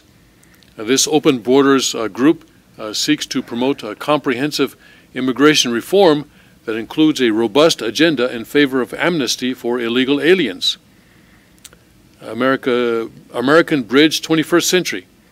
This super PAC conducts opposition research designed to help Democratic political candidates defeat their Republican foes. American Constitution Society for Law and Policy. This Washington, D.C. based think tank seeks to move American jurisprudence to the left by recruiting, indoctrinating, and mobilizing young law students, helping them acquire positions of power. It also provides leftist Democrats with a bully pulpit from which to denounce their political adversaries. American Friends Service Committee. I think we've all heard of that one. That's a Quaker organization. This group views the United States as the principal cause of human suffering around the world. As such, it favors America's unilateral disarmament, the dissolution of American borders, amnesty for illegal aliens, the abolition of the death penalty, and the repeal of the Patriot Act. Applied Research Center, viewing the United States as a nation where structural racism is deeply embedded in the fabric of society. ARC seeks to build a fair and equal society by demanding concrete change from our most powerful institutions. Arab American Institute Foundation. The Arab American Institute denounces the purportedly widespread civil liberties violations directed against Arab Americans in the post-9/11 period, and characterizes Israel as a brutal oppressor of the Palestinian people. The Bill of Rights Defense Committee. This group provides a detailed blueprint for activists interested in getting their local towns, cities, and even college campuses to publicly declare their opposition to the Patriot Act and to designate themselves civil liberties safe zones. This organization also came to the defense of the self-described radical attorney Lynn Stewart, who was convicted in 2005 of providing material support for terrorism. Blueprint North Carolina. This group seeks to influence the state policy in North Carolina so that residents of the state benefit from more progressive policies such as better access to health care, higher wages, more affordable housing, a safer, cleaner environment, and access to reproductive health services. I guess that means abortions. Yeah. You know, there was a video of Bill Gates talking about how we have too many people in the world and we need to reduce the population. And he said the world population can be reduced, and I remember he said, through better health care or improved health care and vaccines. And I started wondering, wait a second, how can improved health care and vaccines reduce world population? Normally health care helps people live healthier lives and longer lives, so better health care generally increases world population. So what is he talking about when he says improved health care can decrease world population? And I realized, of course, that he's talking about abortions, and I don't even want to think about what kind of vaccines are going to decrease world population. I mean, this is what he was saying. I don't want to know about what vaccines decreasing world population. I want to be careful what kind of vaccines I deal with from now on, I think. Let's see. So Campaign for America's Future. This group supports tax hikes, socialized medicine, and a dramatic expansion of social welfare programs. Campus Progress, a project for the Soros-backed, bankrolled Center for American Progress. This group seeks to strengthen progressive voices on college and university campuses, counter the growing influence of right-wing groups on campuses, and empower new generations of progressive leaders. Sounds like they've been doing a pretty good job because conservatives can't get onto American campuses anymore. Catholics for Choice. This nominally Catholic organization supports women's rights to abortion on demand. Center for American Progress, of course, a famous one. This leftist think tank is headed by former Clinton Chief of Staff John Podesta, works closely with Hillary Clinton and employs numerous former Clinton's administration staffers. It is committed to developing a long-term vision of a progressive America and providing a forum to generate new progressive ideas and policy proposals. Center for Economic and Policy Research. Well, we're only at the C's right now. This is a long list. Institute for Public Accuracy, J Street, Justice at Stake, MADRE, M-A-D-R-E, I'm not sure what that stands for, Malcolm X Grassroots Movement, National Council of La Raza, Plowshares Fund, Urban Institute, Working Families Party, YWCA World Office, Switzerland.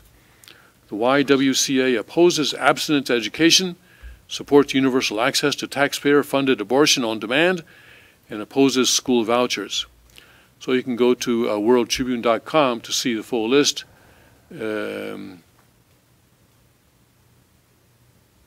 I guess worldtribune.com compiled this on their own. It's an interesting public service that they are providing. And you know, another story on worldtribune.com is about this thing that's come to light in the last couple of days, that when James Comey exonerated Hillary Clinton, he actually started writing that exoneration before he even investigated her. Oh, really? Yes. It was rigged from the beginning. It was rigged. That's right. It was an investigation that had the preset conclusion. Investigate how we can find her not guilty. Yeah. Republican senators on the Senate Judiciary Committee said in a letter to the FBI this week that then FBI Director James Comey began drafting a statement exonerating Hillary Clinton in the investigation of her private email server before interviewing key witnesses, including Clinton herself. Quote, conclusion first, fact-finding second. That's no way to run an investigation, unquote, Judiciary Committee Chairman Chuck Grassley of Iowa wrote in the letter. The FBI should be held to a higher standard than that, especially in a matter of such great public interest and controversy, unquote. And now the FBI won't even release Clinton email information. Grassley and South Carolina Senator Lindsey Graham wrote in the letter that they learned about Comey's draft exoneration statement after reviewing transcripts of interviews with top Comey aides. According to the unredacted portions of the transcripts, it appears that in April or early May of 2016, Mr. Comey had already decided he would issue a statement exonerating Secretary Clinton, unquote, the senators said. They added that was long before FBI agents finished their work. Mr. Comey even circulated an early draft statement to select members of senior FBI leadership. The outcome of an investigation should not be prejudged, while FBI agents are still hard at work trying to gather the facts. Comey's statement also preceded the FBI entering into an immunity agreement with top Clinton aides Cheryl Mills and Heather Samuelson. It is, quote, it is unclear whether the FBI agents actually investigating the case were aware that Mr. Comey had already decided on the investigation's outcome while their work was ongoing, unquote, the senators wrote. In the letter to FBI Director Chris Wray, the senator said they have requested all records related to the drafting of the statement. That's interesting. More and more, it's coming to light how much this system is rigged. And President Trump, I think, has tweeted on this situation, talking about the system being rigged. And he's right. And he's right. And unfortunately, more and more now, he's being sort of corralled. I think it's become obvious how much he's being corralled. I was just went to the president's Twitter account, and it's interesting that he changes the sort of, what do you call it, the profile photo, I guess, of the Twitter account from time to time. And right now he has a picture up of himself sitting at his Oval Office desk and surrounded by aides. And it's kind of symbolic of how he's being corralled and how he's being sort of in a bubble now, surrounded by these aides. That photograph, go to the president's real Donald Trump Twitter account, and you'll see that he's looking at Pence right now, Vice President Pence, and Pence is smiling down at him. I'm not sure who some of the other people in the photograph are. I only recognize Pence. But they're all sort of looking. He's sitting, they're standing, and they're all sort of smiling down at him, and they're sort of they've enveloped him, and they put him in a bubble there. Hovering. Hovering over. Yeah, they're hovering over him. Yes. That's exactly. And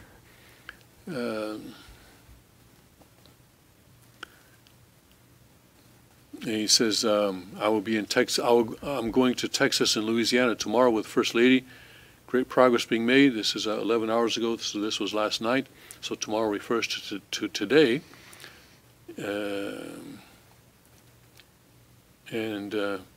He's declared tomorrow, Sunday, as a national day of prayer.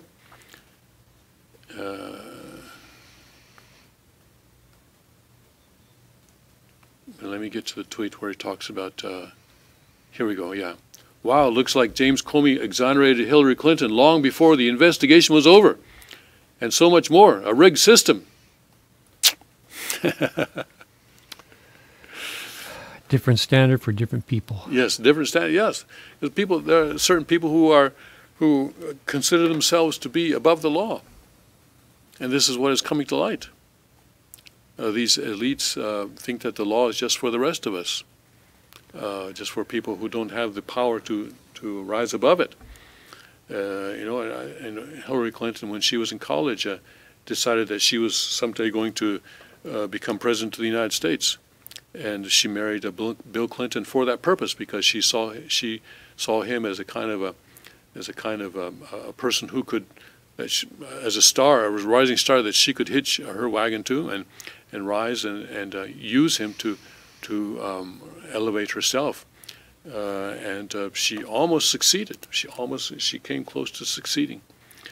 And she rose to that point where she figured that she was no longer a person who needed to follow the law or obey the law, and so she had this email server in her own home, and she was using that rather than the government server, which was required by law, and other things. And of course, I guess Comey also figured that she was above the law, that she was, a person who did not need to be punished by the law for her wrongdoing, and so he just started writing an exoneration statement before the FBI had even completed its work on her. So But Clinton was able to defeat her in spite of that. In the presidential election, he was able to defeat her, and that we really dodged a bullet there. But unfortunately, I think right now Clinton is more and more being boxed in by his aides. All right, let's take a break now, and we'll come back in a minute with more news from a Tony Cook perspective.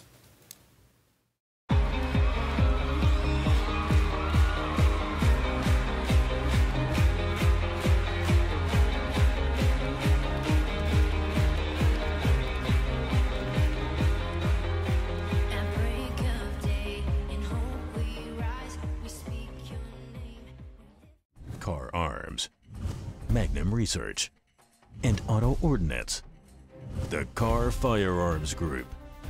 With a diverse product line that blends American craftsmanship with cutting-edge technology. It's no secret why gun enthusiasts choose Car Firearms Group. From the Desert Eagle and Baby Desert Eagle made famous by Hollywood. The history of the 1911 and the Tommy gun. To the best in compact concealed carry. Car Firearms Group is not only the first name in personal defense, it's a name that has earned the respect of gun enthusiasts around the world. Concealment, innovative technology, value, accuracy, and history. Car Firearms Group. Made in the USA. Visit car.com today.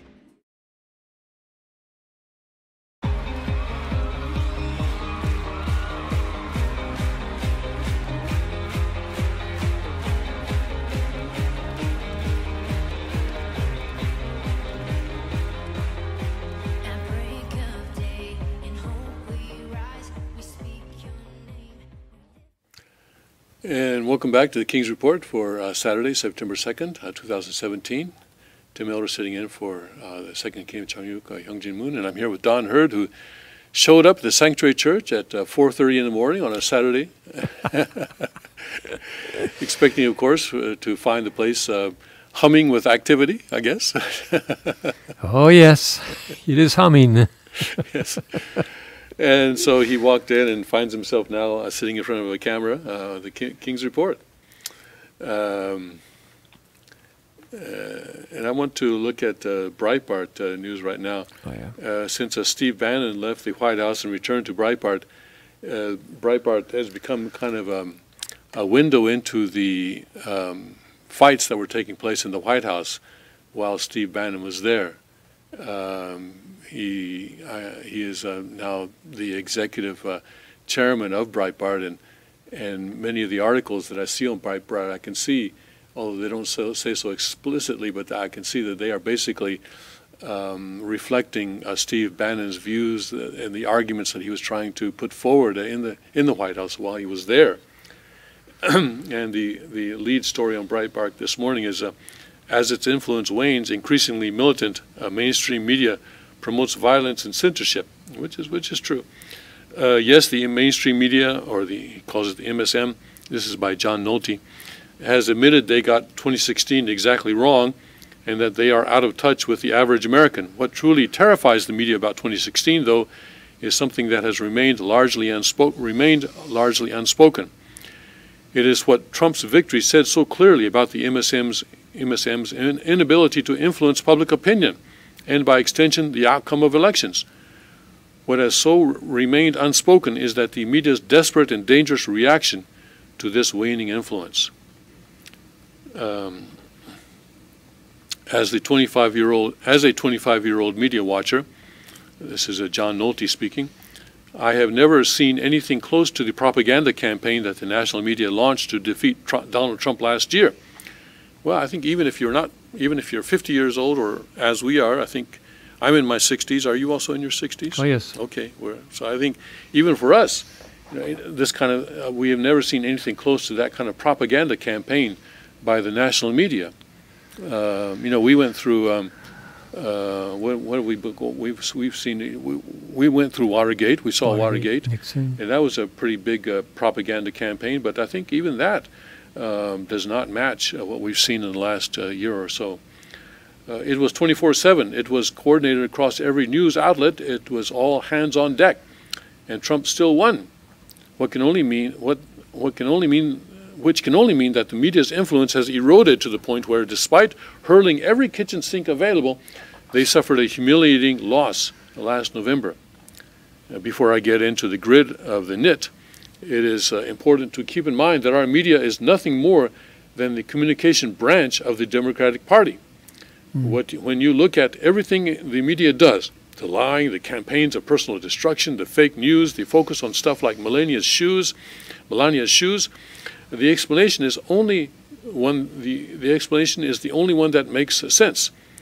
The media is a full-blown left-wing political operation run for the most part by former Democratic operatives like Jake Tapper, George Stephanopoulos, and Chuck Todd, as well as those related to Democratic operatives. We see in many cases during the Clinton and Trump administrations that the head of America, the people who were sort of the elite of the American media, were married to or were siblings to people who were in the elite of these Democratic administrations. Knowing that and knowing the long history of left-wing regimes, Stalin, Hitler, Mao, Chavez, Castro, we know that a left-wing political operation, we know what a left-wing political operation does when its influence begins to diminish. Because their ideas are so unappealing and are proven failures, the left ultimately has no choice but to embrace violence and censorship. This truth is as old as the Bolshevik Revolution, and this is exactly what we are seeing unfold today in our own country. Rather than politicians, though, it is our media that has turned dangerously militant. Rush Limbaugh is absolutely correct. The Democratic Party is dead. Chuck Schumer and Nancy Pelosi, the party's two supposed leaders, are non-entities. From top to bottom, the party is feckless, pile of incompetence. Knowing this, the media has told Schumer and Pelosi to hold their beer as they seize the levers of power in the left-wing cause. As a result, the media has used billions of corporate dollars to launch a propaganda campaign to unseat Trump and to keep the divisive issue of identity politics thriving. Naturally, this rabid pursuit of so-called social justice is meant only to serve what has always been the overriding goal of left-wing tyrants: control of our lives through a centralized government. Nevertheless, this represents the least of our media's sins. The media campaign to censor and silence the political right, most especially on the college campuses and online, is being waged on two fronts: through the ever-expanding definitions of hate speech and the alt-right, and through large corporations. At this point, pretty much every conservative position on abortion, homosexuality, border security, the police, affirmative action, immigration, terrorism, etc., has been labeled as hate speech by the establishment left and many in the media. Moreover, the holding of these beliefs makes you an automatic member of the alt-right, which aligns you with white supremacists. And by the way, white supremacists are also playing into this. They are more and more mainstreaming themselves by saying that, oh, we are not white supremacists, we are nationalists, we are white nationalists. And they put themselves with people who are trying to promote American sovereignty who happen to be white. And I find that to be very disturbing as well. That's not mentioned here. Now that this phase is in place, now that the mainstream conservative and Christian beliefs have been toxified as hate, whether they are already aligned with the media or because they have been bullied by the media into joining the cause, the mega corporations that now control our primary means of communication, the public square that is the internet, are instituting a wave of censorship. Hiding behind the media's absurdly expanded definition of hate or fake news, America's Googles, Facebooks, Twitters, advertisers, and web servers are blacklisting conservatives, banning populists, and outlawing their ideas. People are being disappeared from the public square or out of fear being disappeared. Out of fear of being disappeared, they no longer feel comfortable to speak freely. The violence comes, of course, from the media's personal army of brown shirts, the left-wing terrorists in Antifa. Just like Hitler's henchmen, Antifa spreads out across the country to violently silence speech that the left does not want heard. And it is not only against neo-Nazis in Charlottesville. Almost all of the chaos, rioting, and violence waged by Antifa over the past 2 years has been against everyday Trump supporters, everyday Republicans. To encourage Antifa's waves of violent suppression, our media either ignores or downplays their crimes, promotes their cause as righteous, blames their violence on Trump and his supporters, compares them to heroic World War II soldiers, or in the case of NBC's Chuck Todd, attempts to legitimize this violence against the political right. Now, does anyone have any more question about why the media is so desperate to take away our Second Amendment rights? Yeah. You know, and we have to, you know, because the King's Report is also right now a little bit below the radar, but it is also advocating many of the positions that are being classified as hate speech. And there may come a time when we are banned from YouTube or from outlets like that. And so I hope that our viewers will be aware of that. And there may come a time when we will have to, you know, switch to another format, such as broadcasting out of our own website or something like that. So there may be changes coming in store, but and it may happen suddenly. But you can be sure that we will never go away. That if we are disappeared, then we are still there somewhere. You just have to find us, and we'll do our best to let you know where we are. All right, let's take a break, and we'll come back in a minute or so. I think we're going to take a longer break this time. Yes, this is our hourly 5-minute break, and so we'll do that. See you in a few minutes.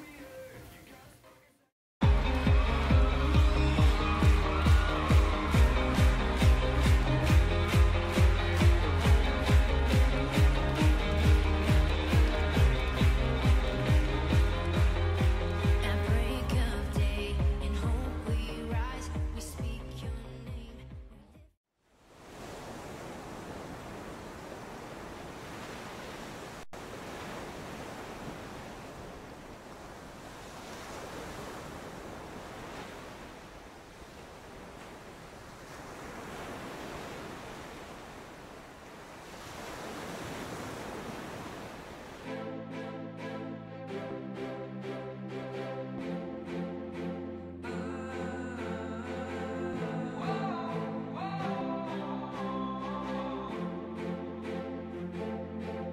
Little hands, shoeless feet, lonely eyes looking back at me.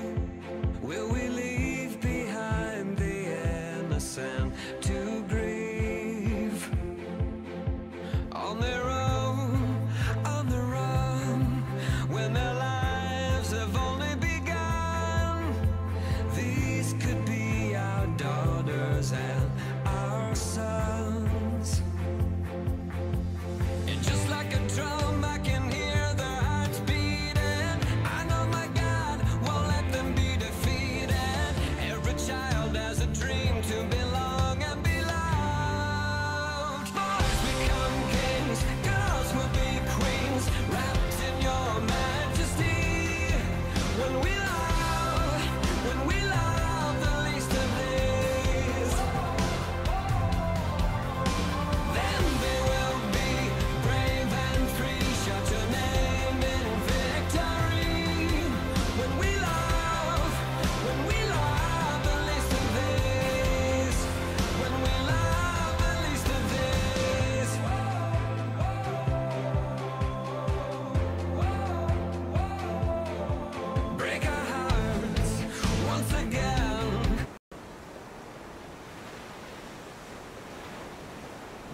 Welcome back to the King's Report, Saturday, September 2nd, 2017. I'm Tim Elder, sitting in with Don Hurd here for the second king of Achanaguk, Hungjin Mun.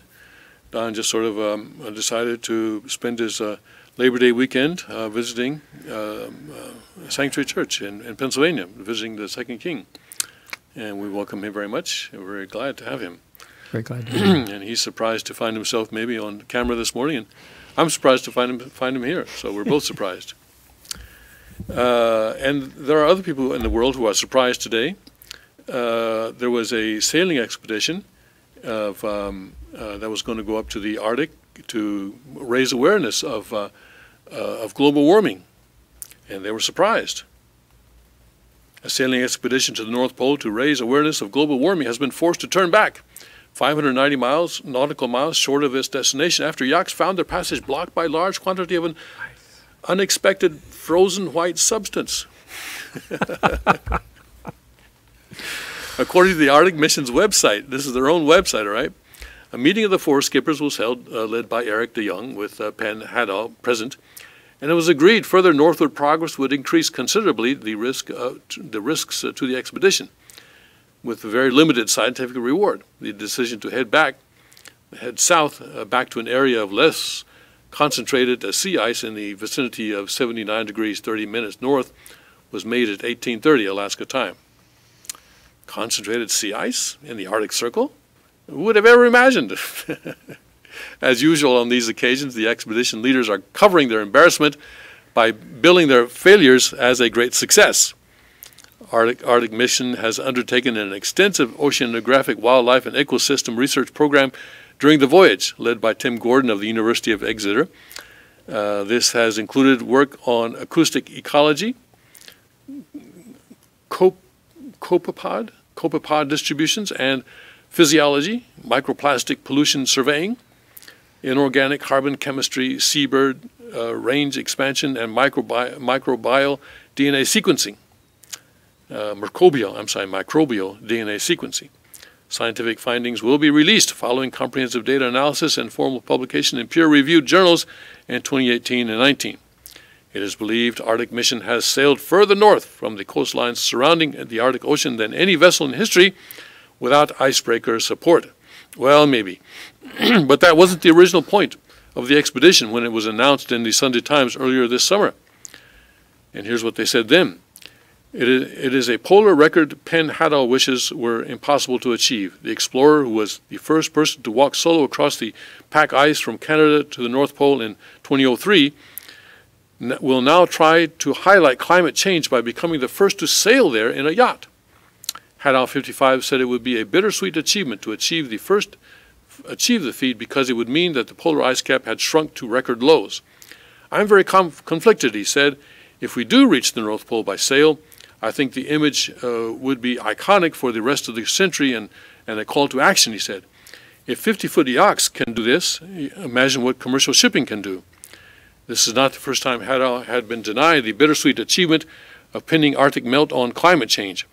In 2009, with encouragement from the Prince of Wales, Haddow led the Catlin Arctic Survey Expedition, which had to be canceled less than halfway into its 800-mile trek because the equipment broke down in freezing temperatures. His latest failure comes a year after yet another sailing expedition, this one called the Polar Ocean Challenge, led by veteran explorer David Happelman Adams, was also frustrated by unexpectedly large quantities of ice. That was Ship of Fools 2. Ship of Fools 1 was, of course, the glorious December 2013 expedition to Antarctica, led by an Australian alarmist called Chris Turney, one of the correspondents of the ClimateGate scandal, which had to be called off after becoming stuck in ice, which Turney insisted could not have been predicted. Then earlier this summer, we learned of Ship of Fools 3, a Canadian research expedition, which had to be canceled because, you guessed it, of unprecedented summer sea ice. Why are these hapless fools such suckers for punishment? Short answer, because that's where the money is. The Arctic is a mightily beautiful place to visit, as I once saw myself on a 300-mile trip on a skidoo round Svalbard. But it has been pretty well explored. So the only way these days you're going to get sponsors to stump up for your icebergs and polar bears jolly is if you can persuade them it's all about raising awareness and saving the planet. Rapacious corporations love to soften their image by having it associated with cuddly, caring green projects, especially if it accords with their business model. Insurance companies like Catlin, which sponsors Hadal's previous expedition, for example, have a strong vested interest in bigging up the climate threat because then they can persuade more clients to insure against the weather disasters, which supposedly will become more likely as the planet heats up due to man's selfishness, greed, and refusal to amend his lifestyle. The other problem, of course, is misreporting in the mainstream media, which for years has been quoting experts assuring us of an Arctic ice's imminent disappearance. And here's an article in 2007 where the headline is Arctic Summers Ice-Free by 2013. Scientists in the U.S. have presented one of the most dramatic forecasts yet for the disappearance of Arctic sea ice. This is this is the science reporter of BBC News, Jonathan Amos, saying that the scientists in the U.S. have presented one of the most dramatic. Or says polar ice cap may disappear by summer 2014. Meanwhile, in the real world, Arctic ice is stubbornly refusing to follow the alarmist doomsday narrative. In Greenland, for example, the ice sheet since last September has grown at close to record rates. Grown! Imagine that. As Tony Heller notes, using the latest data from the National Snow and Ice Data Center, it looks as though there are never going to be any of those ice-free summers the alarmists promised us. This is both good news and bad news. It's bad news for the mainstream media, and especially for environment correspondents. There are opportunities for writing stories about the dread plight of the Arctic and embarking on fun freebies to experience it firsthand are likely to diminish with each passing year. Soon, it's quite possible, green hacktivists will have forgotten what it's like to see the aurora borealis from the deck of a Munich re-sponsored research vessel, or to hear kittiwakes mewling over the bluey white ice floes at midnight when it's still as bright as day, or the rat-a-tat-tat of their keyboards as they bash out yet another 1,000 words on the vanishing polar bear. They might not even have jobs which enable them to make the most of their 2.2 and whaling watching, bunny hugging, and misanthropy from the University of Easy Access. They might have to get one more suited to their talents, like picking up empty bottles for Greenpeace at pop festivals. It's good news for us, though, me especially. I don't even have to go looking for stories like journalists used to have to do in the old days. They just sail right past my nose like this latest dumb Arctic failure expedition just did. I open us all a big bag of popcorn and write it up for Breitbart for our amusement and delectation, and it's not even as though I'm going to get any competition. About the only people covering this stuff are skeptical bloggers. Most of the mainstream media are looking away, pretending it's not happening because it just doesn't suit their alarmist narrative.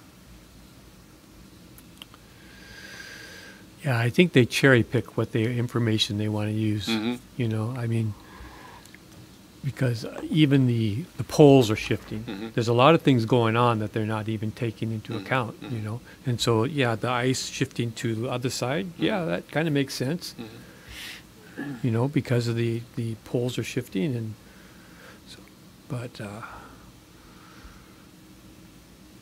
I don't know. Can you really measure how much ice is up there? Well, they can take pictures from space. You know, they can take pictures from space and see how much white stuff they have there. Yeah, yeah. And the blue stuff is the ocean, and the white stuff, or actually it's not blue, but anyway, they can measure the ice. Yeah, they can measure the ice. They're pretty good at that. But they continue to insist, though, that the world is the environment is being destroyed, that everything is going to come to a stop. This video by Gates I was talking about He was Oh, yeah.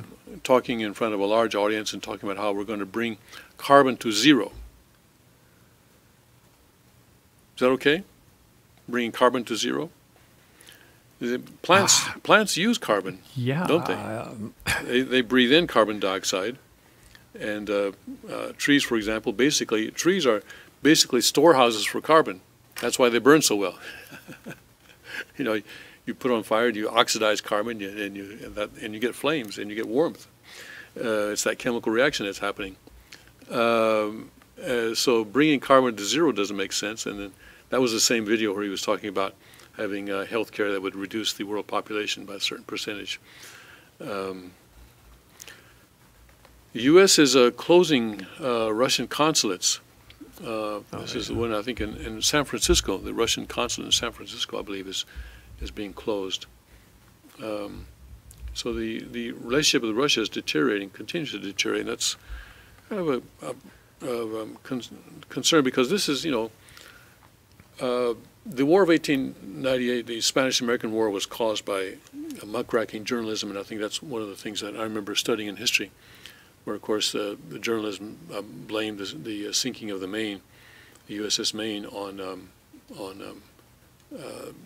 anyway, somebody in Cuba, and so they declared war on Spain, and that's at least when I was studying U.S. history in school, that was taught as a prime example of how the media can cause wars.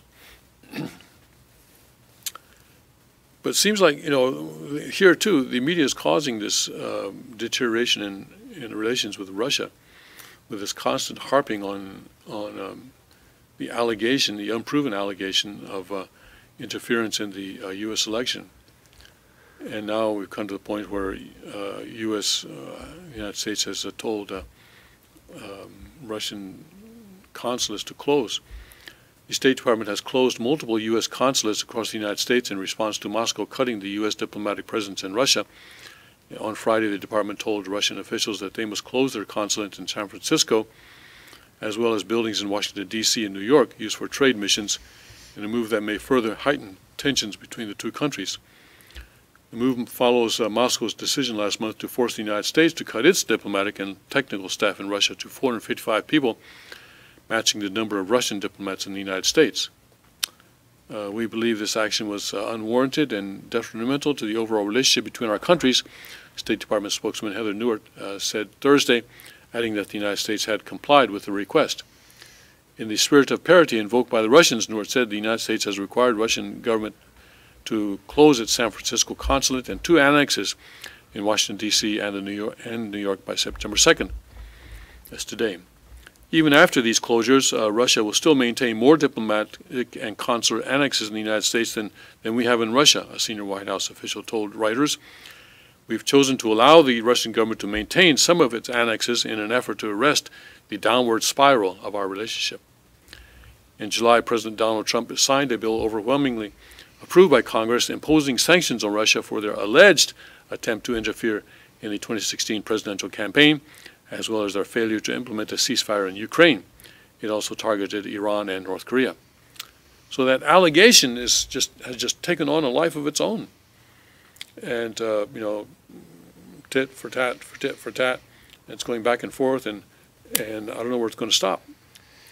However, Trump also expressed reservations that the bill encroached on presidential authority, harmed U.S. businesses, and limited the administration's ability to improve relations with Russia. Before the end of his term, former President Barack Obama also expelled 35 Russian diplomats and closed down 2 embassy summer houses that he claimed were being used for espionage. Throughout his presidential campaign, Trump regularly discussed the possibility of improving relations with Russia. Although amidst the ongoing retaliation, some commentators argue they are now at a post-Cold War low. And Trump has been, and members of Congress have succumbed to this pressure from the media. To me, this is really, this Spanish-American War all over again. However, Russian leader Vladimir Putin recently said he could not see an improvement in relations anytime soon, despite what he described as a successful meeting between himself and Trump at July July's G20 summit. We have waited long enough, hoping that the situation would perhaps change for the better, he said, but it seems that even if the situation is changing, it is not for any time soon.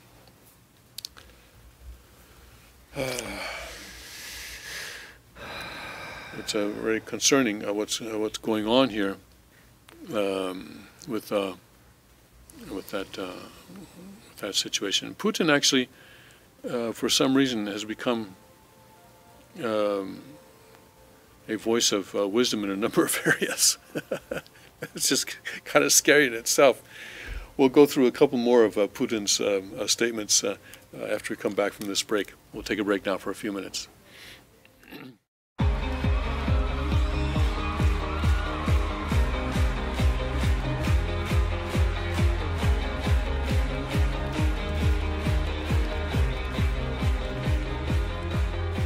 At break of day, in hope we rise, we speak your name.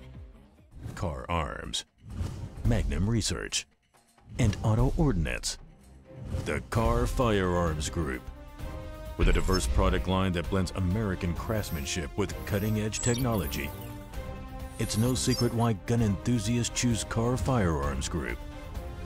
From the Desert Eagle and Baby Desert Eagle made famous by Hollywood. The history of the 1911 and the Tommy gun. To the best in compact concealed carry. Car Firearms Group is not only the first name in personal defense, it's a name that has earned the respect of gun enthusiasts around the world. Concealment, innovative technology, value, accuracy, and history. Car Firearms Group. Made in the USA. Visit car.com today.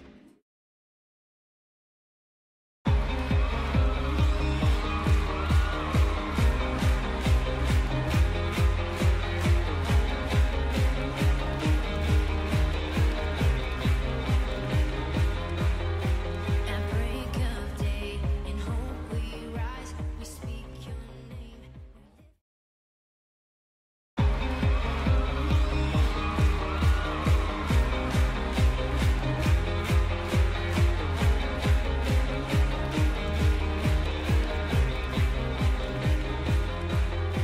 At break of day, in hope we rise, we speak your name.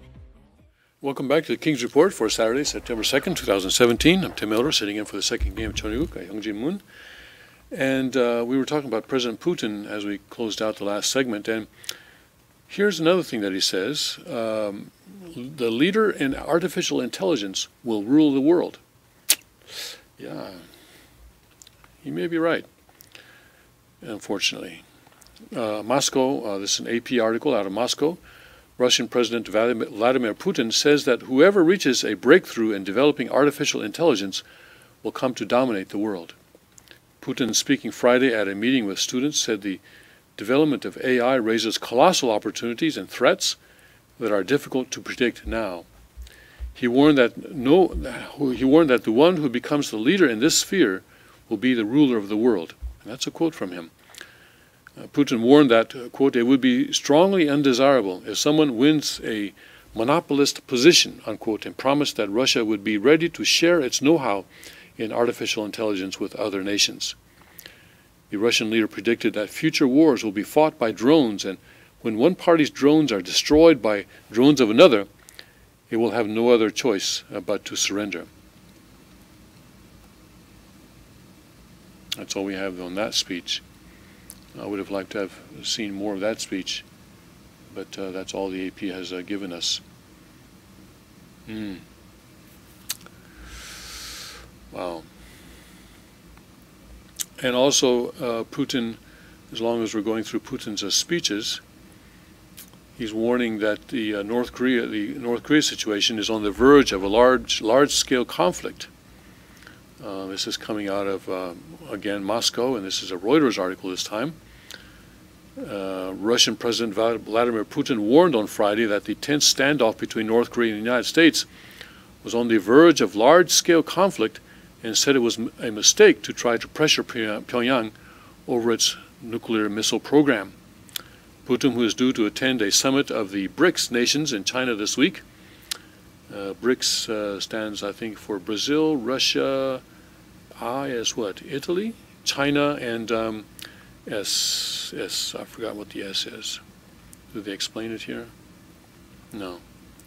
Who is due to attend a summit of the BRICS nations in China this week, wrote in an article published on the Kremlin's website ahead of his trip that he favored negotiations with North Korea instead. And we all favor negotiations, we all favor talks. No one wants to die in a war. But where have negotiations gotten us so far? It's essential to resolve the region's problems through direct dialogue involving all sides without advancing any preconditions for such talks, Putin wrote. Provocations, pressure, and bellicose and offensive rhetoric is the road to nowhere, unquote. Let's see. Is this what? Is he telling us this based on his strategy in Ukraine? Don't think so. No, he seems to be employing a different strategy over there. The situation on the Korean Peninsula had deteriorated so much that it was now, quote, balanced on the verge of a large-scale conflict, unquote, said the Russian leader. North Korea has been working to develop a nuclear-tipped missile capable of hitting the United States and has recently threatened to land missiles near the U.S. Pacific territory of Guam. On Monday, Pyongyang, which seized joint war games, fired an intermediate range missile over Japan. In Russia's opinion, the calculation that it is possible to halt North Korea's nuclear missile program exclusively by putting pressure on Pyongyang is erroneous and futile, Putin wrote.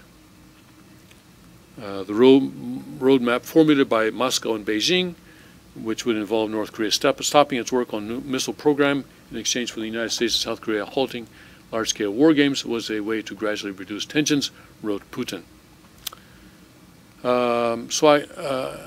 I've always thought that that Russia probably has the best information on what is actually going on in North Korea in terms of North Korea's nuclear program and missile program. The reason being that a number of Russian scientists or former Soviet scientists who lost their jobs after the breakup of the Soviet Union are now working in North Korea.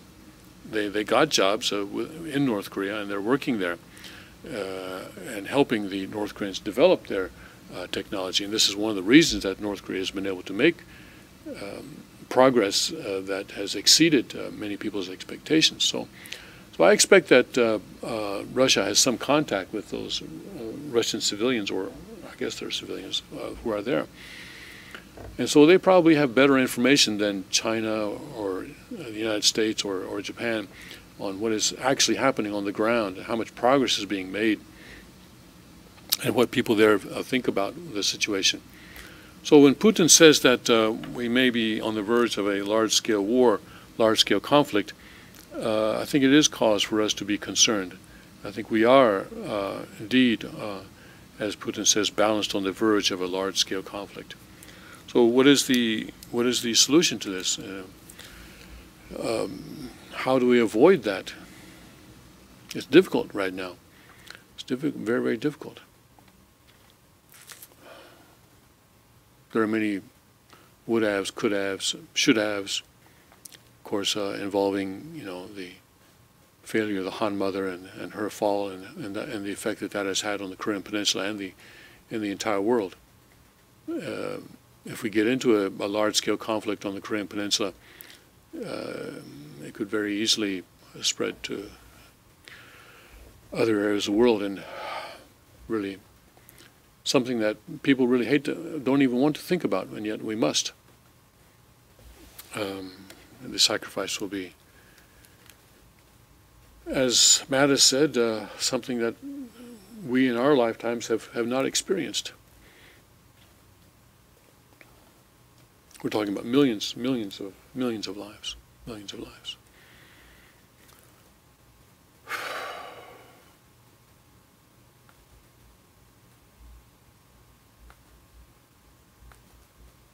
But can it be avoided? Or are we on a track now towards war?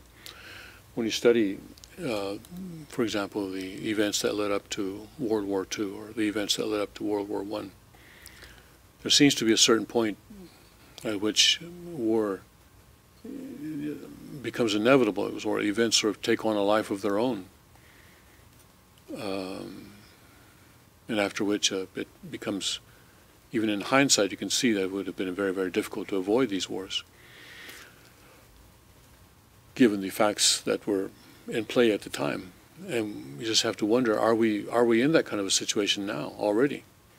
Are we in that kind of a situation now where the facts on the ground are just taking on a life of their own and just steadily leading us towards a war that would be humanly impossible to avoid? I'm sure historians will study this period in the future, and they will ask, would such a tragedy have been avoidable? And of course, in September 2012 and February 2013, it was avoidable. It was avoidable. All that had to be done then was for the Han Mother to bow down to Father's lineage and to allow Kukjinim Hyungjinim to continue in the roles that Father had placed him. Kukjinim at that time was already speaking to the higher echelons of the defense community in South Korea and also in the United States, and was talking about forming an alliance of democratic countries, Japan, South Korea, Taiwan, Philippines, and so forth, to check the expansion of China. And he was working on creating dialogue between Japan and South Korea on the government level to bring about some kind of defense cooperation, which has not existed between those two countries, and still does not exist between those two countries because of that, because that effort by Kukjinim was suspended, put to a stop by the Han Mother. She says, "Oh, I will take over now. I will handle things directly." That was her mistake. That was her mistake.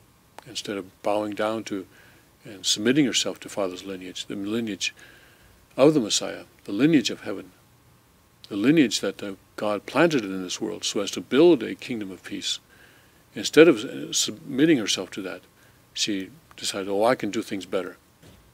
And she took over it. I met her on November 15th, 2012. My wife, myself, and my son met her, and I spoke with her, and she and I were the only ones who were speaking. My wife and son remained silent. And we met in the palace there in Chongpyeong, and in that conversation I was shocked to see how she considered herself a competitor to Kukjinim, and she viewed him as a competitor and as a obstacle to her authority and power that needed to be removed. I was shocked because normally that's not the way a mother relates to a son. If a son is successful, whether it be in business, as Kukjinim is successful, or it be in any other field, a mother is proud of that and likes to boast about, "Oh, look what my son has accomplished." But that was not her attitude at all. Her attitude was, "Wow, anything he's done, I can do better." That was her attitude in that conversation. That shocked me deeply, because I had not seen that side of the true family that had been hidden from us by sort of the handlers, I would call them, the PR handlers, that did not allow us to see the truth of what was going on immediately around Father and in his own family. The way that Mother was not at all uniting with Father, Father said at some points that that she was completely united with him, and we now learn that prior to these declarations, Father received her assurances that she would unite. And based on that assurance, and using that as a condition, he made the declarations that were providentially necessary. But in truth, she was not united, and she broke those assurances. She went against them. But even then, even after that terrible thing that she did in January 2012, where she performed some kind of a marriage ceremony in Father's absence and without his knowledge or without his permission, a marriage ceremony to some kind of a spirit that she called God. Even after that, her Father gave her more time. He delayed the perfection level wedding for a year to give her more time to repent and to return to him, and so that she could do this so that she could set the condition of doing this completely voluntarily and completely on her own volition, out of a sincere heart, to set that condition, so that she could set that condition. He removed himself from the physical world,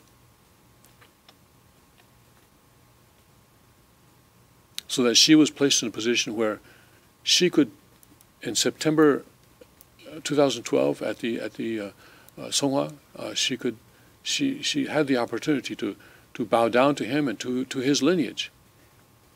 And then between then and February 2013, she had the opportunity to come to a realization that she needed to submit herself to heaven's lineage, that she had been saved by Father.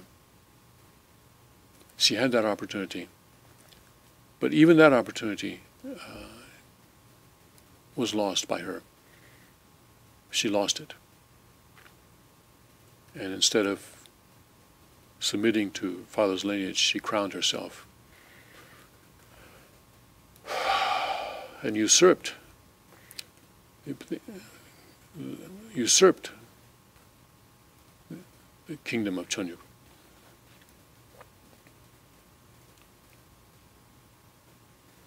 And now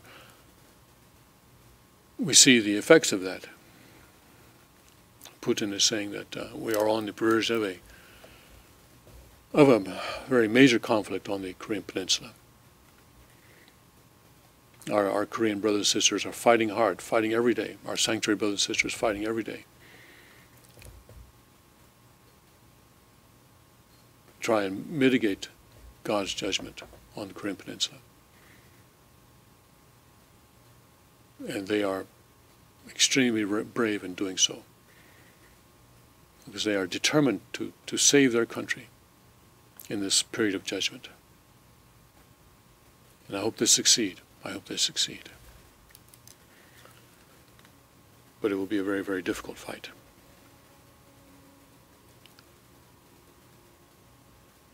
Let's take a break now and come back with more news from a Chonyuk perspective.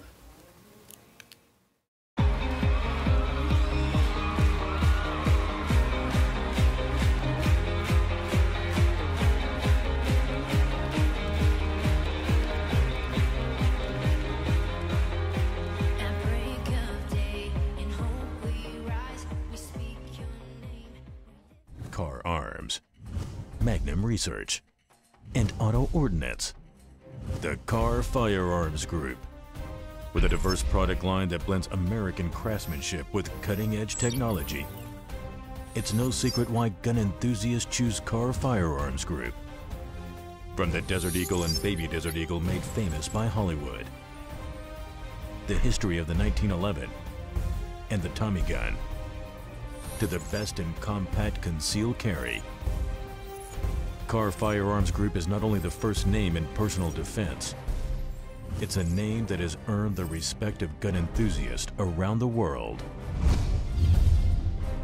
Concealment, innovative technology, value, accuracy, and history. Car Firearms Group. Made in the USA. Visit car.com today.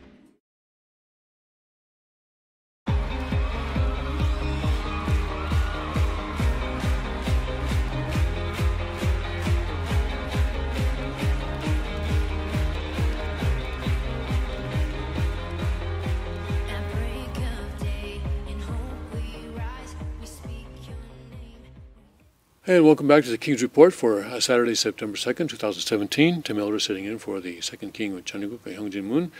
We finished the last segment on a kind of a heavy note, so I was looking for some maybe some lighter news. Footprint found on Crete may push back date humans began to walk upright. Actually, I like the Drudge headline or link line on that better. Human-like footprints discovered are older than feet. So we have footprints discovered that are older than feet. How does that work? Now, this thing of dating things, carbon dating, I guess is the way that this is done. Doesn't specifically mention carbon dating in the article.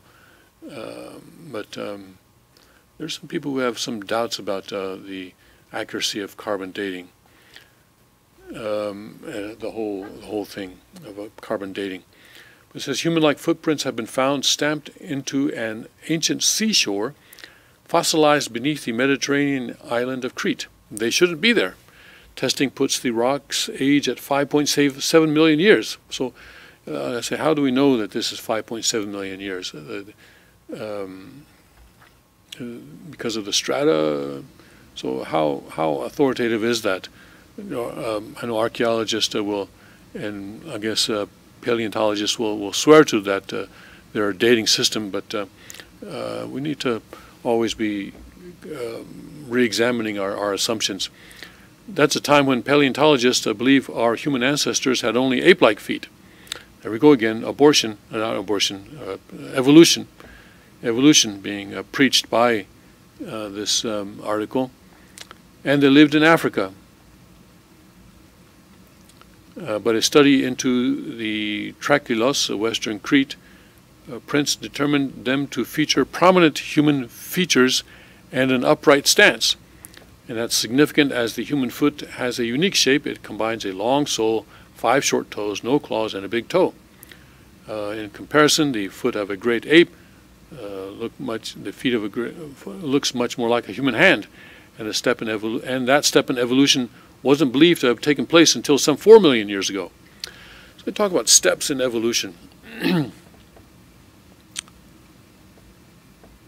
More and more scientists are coming to understand that there is a designer, that there is a God, there is a designer. That as the king, I think, was it on yesterday's King's Report? I believe it was.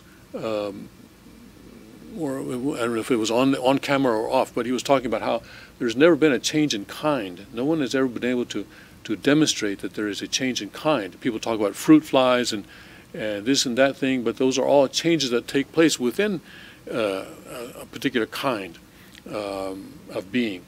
And so you don't have a fruit fly turning into a butterfly or something like that. You know, you don't have so people talk about steps in evolution. Even after all the mounting evidence of how evolution is wrong, people still routinely write this kind of an article about steps in evolution. Published in the latest edition of Proceedings of the Geologists Association, the study's conclusions are bound to raise eyebrows in the human evolution community. The interpretation of these footprints is potentially controversial, the study's abstract admits. The print morphology suggests that the track maker was a basal member of the clade hominini, but as Crete is some distance outside the known geographical range of pre-Pleistocene hominins, we must also entertain the possibility that they represent a hitherto unknown late Miocene primate that convergently evolved human-like foot anatomy. Put simply, the study argues there was another previously unidentified human-like creature walking the earth long before we believed it was possible.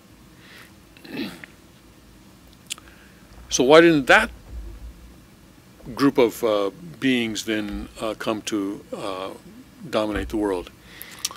If they were further along in evolution, as they call it, evolution really is a belief system. It's a religion. It's a religion coming out of a desire to deny God, but it's a religion nonetheless. The existing pool of evidence into humanity's origins is built around Australia fossils found in the South and East Africa, with a 3.7 million year old set of upright hominin footprints found in Tanzania.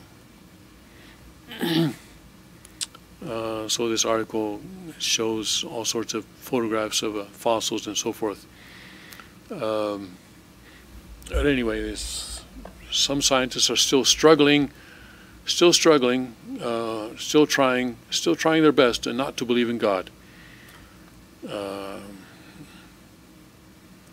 Let's see here. Let's look at this. Penn State frat brothers cleared of felony and hazing death. You know, when I went to college, my father warned me not to join a fraternity, and I'm glad I did not. Those organizations, I don't want to get any hate mail or anything like that, but those organizations, I think,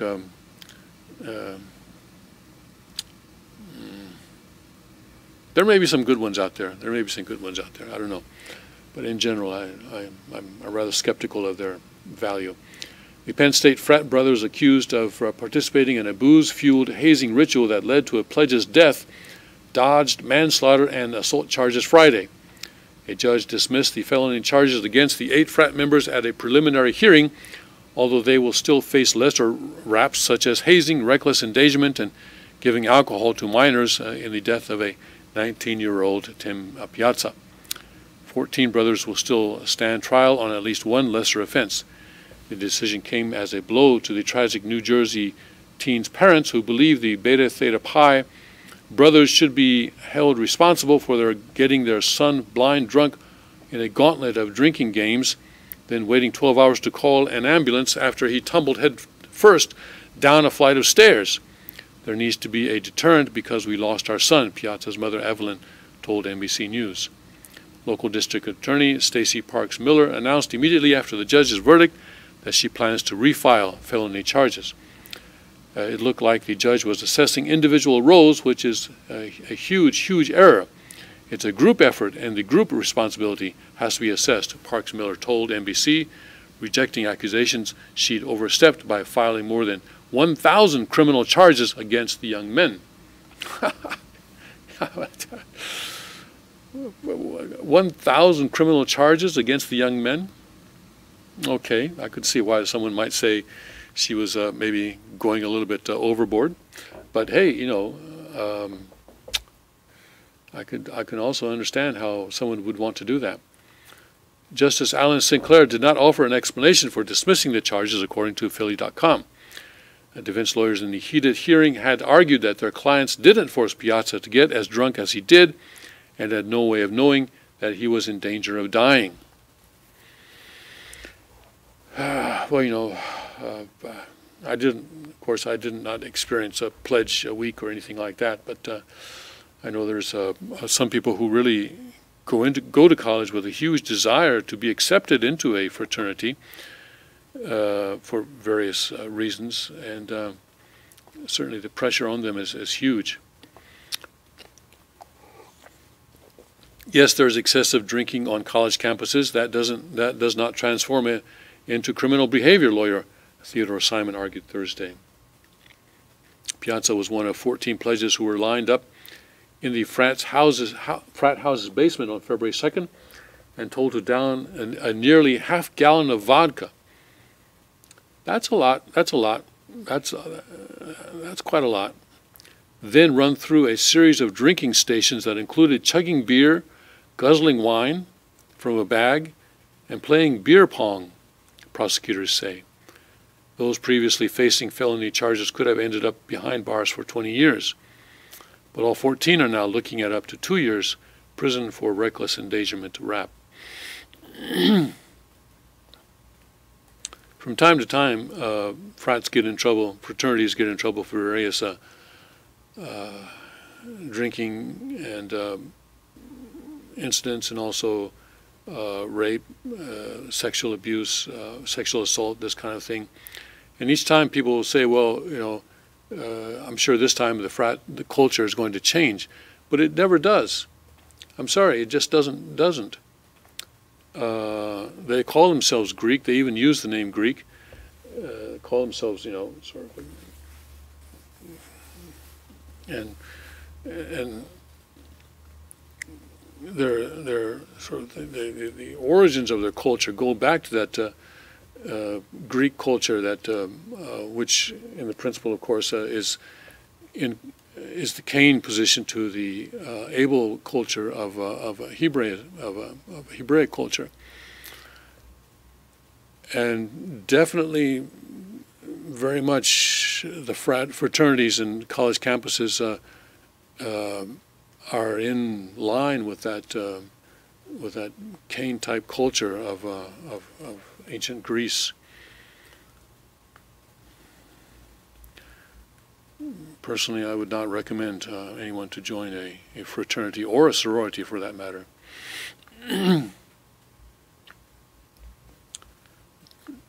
They just don't change. They just don't change. New York Times, let's see what's happening with their sinking fortunes. They are now looking to philanthropy to help fund journalism projects. Ha ha ha. The reason I'm laughing is because Washington Times also looked at this for a while. I think, what about becoming a 501c3 or becoming a nonprofit organization of another type, where we don't have to take advertising. We can, instead of advertising, we can take donations and run our paper based on that. And now we see, what is it, about 20 years later, after that discussion at the Times, the New York Times is also exploring that kind of an option. The New York Times is exploring another source of funding, philanthropy. The New York said one of its top editors, Janet Elder, whoa, I don't think I know that person, will be setting up an operation to seek nonprofit funding. Not often that you see the name Elder in the news. Funding that can help support ambitious newsroom projects. There's a commentator, of course, Larry Elder, and there's also a professional golf player whose name was Elder. Those are the only ones I know of. Over the past year, a host of philanthropies and universities have come forward asking to help support our journalism, the paper said in a Friday note, signed by Editor-in-Chief Dean Backett and Managing Editor Joseph Colm. There are opportunities to extend the reach and impact of our journalism with additional support.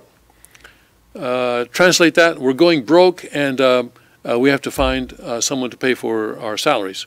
That's the translation, I think. The Times, like all legacy news outlets, this legacy, news that has become a term, a thing, and it kind of means mainstream media. Anyway, this is a Wall Street Journal article, so it's one MSM talking about another MSM, and though it has enjoyed a surge in digital subscriptions and solid digital growth recently, the company said nonprofit funding can provide greater flexibility. We think there are journalism projects we are eager to pursue that could be more ambitious and have greater impact with outside support, the note from the editor said. Publications like the Times have often done standalone projects with nonprofits or philanthropic organizations, but the new arrangement with Ms. Elder formalizes the process and signals a bigger commitment to nonprofit partnerships. Other newspapers are pursuing similar models. Earlier this week, the UK's Guardian launched a nonprofit arm to focus on raising money from philanthropies, corporate foundations, and private citizens. Nonprofits cannot donate to for-profit corporations because the money that is held by non-profit corporations, including the Sanctuary Church, cannot benefit any individual.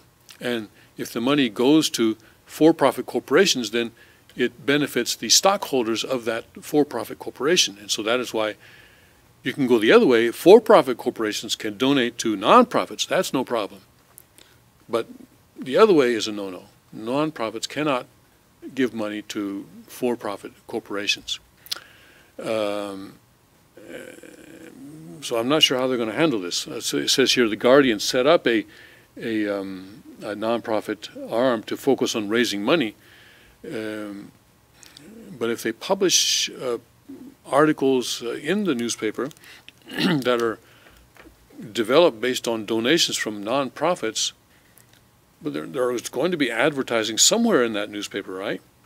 So basically, the articles, the nonprofit articles, are helping to increase readership, and increased readership means more advertising, and so more revenue. So it's benefiting the for-profit operation. So that's why this is a very kind of a desperate thing, I think, that we see that the newspaper doing here. We all have to be thinking about how to diversify revenue. Translation, we're going broke, and we have to find other sources of revenue. How to diversify revenue and find support beyond advertising. Translation, we're going broke, said Rachel White, president of the newspaper's nonprofit venture, TheGuardian.org. The Times said Ms. Elder's first job will be to explore. Janet, what are you doing? Get out. The Times said Ms. Elder's first job will be to explore which types of funding to bring in and which initiatives it should pay for. She will also look at the legal or ethical questions associated with taking donations. Yeah, right. Legal and ethical. Yeah, most of her jobs are going to be doing that because how can you do this?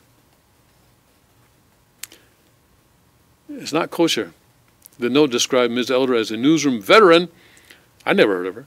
Who has guided us through ethical quandaries, arranged for the rescue of journalists in danger around the world, and been a big force in our political coverage for years.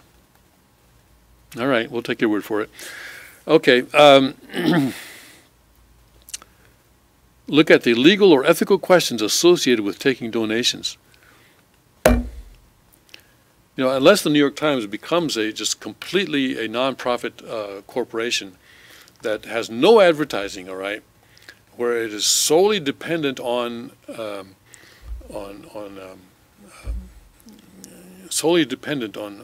donations, I don't see how you can do this. Right now, the HSA UWC owns the Washington Times. So you may say, well, wait a second. Doesn't the Washington Times, isn't it? You see, that's allowable because here, the for-profit corporation, Washington Times, supposedly produces profit, although I actually don't know if they do. They had one profitable month. Larry Moffat was very excited about that. I remember, what was it, last September or something? Well, we haven't heard about any more profitable months after that. But anyway, if they do produce a profit, then it goes to the nonprofit corporation, that is HSA UWC, and helps to fund the programs of that nonprofit corporation. So that kind of a model is allowed by the IRS and is allowed legally. But here, this is different. They're going to develop stories with money from donors, and they're going to put those stories and mix them in with other stories. And then they're going to have advertising in that newspaper. So essentially, the nonprofit stories are benefiting the for-profit operation. Like I say, that we have to diversify revenue sources. It means the advertising revenue is falling, and we can't get enough advertising revenue, so we don't know what to do. That's what it translates into. So I think the legal and ethical questions are going to be quite a quandary for them. And I don't see a good result coming from this for the New York Times. All right, we've come to the end of our broadcast already. Thank you for joining us for these 3 hours this morning. And the King will be conducting Sunday service at 11 a.m. tomorrow, and he'll be back on the King's Report on Monday. And so until then, God bless, Godspeed, and may his kingdom come.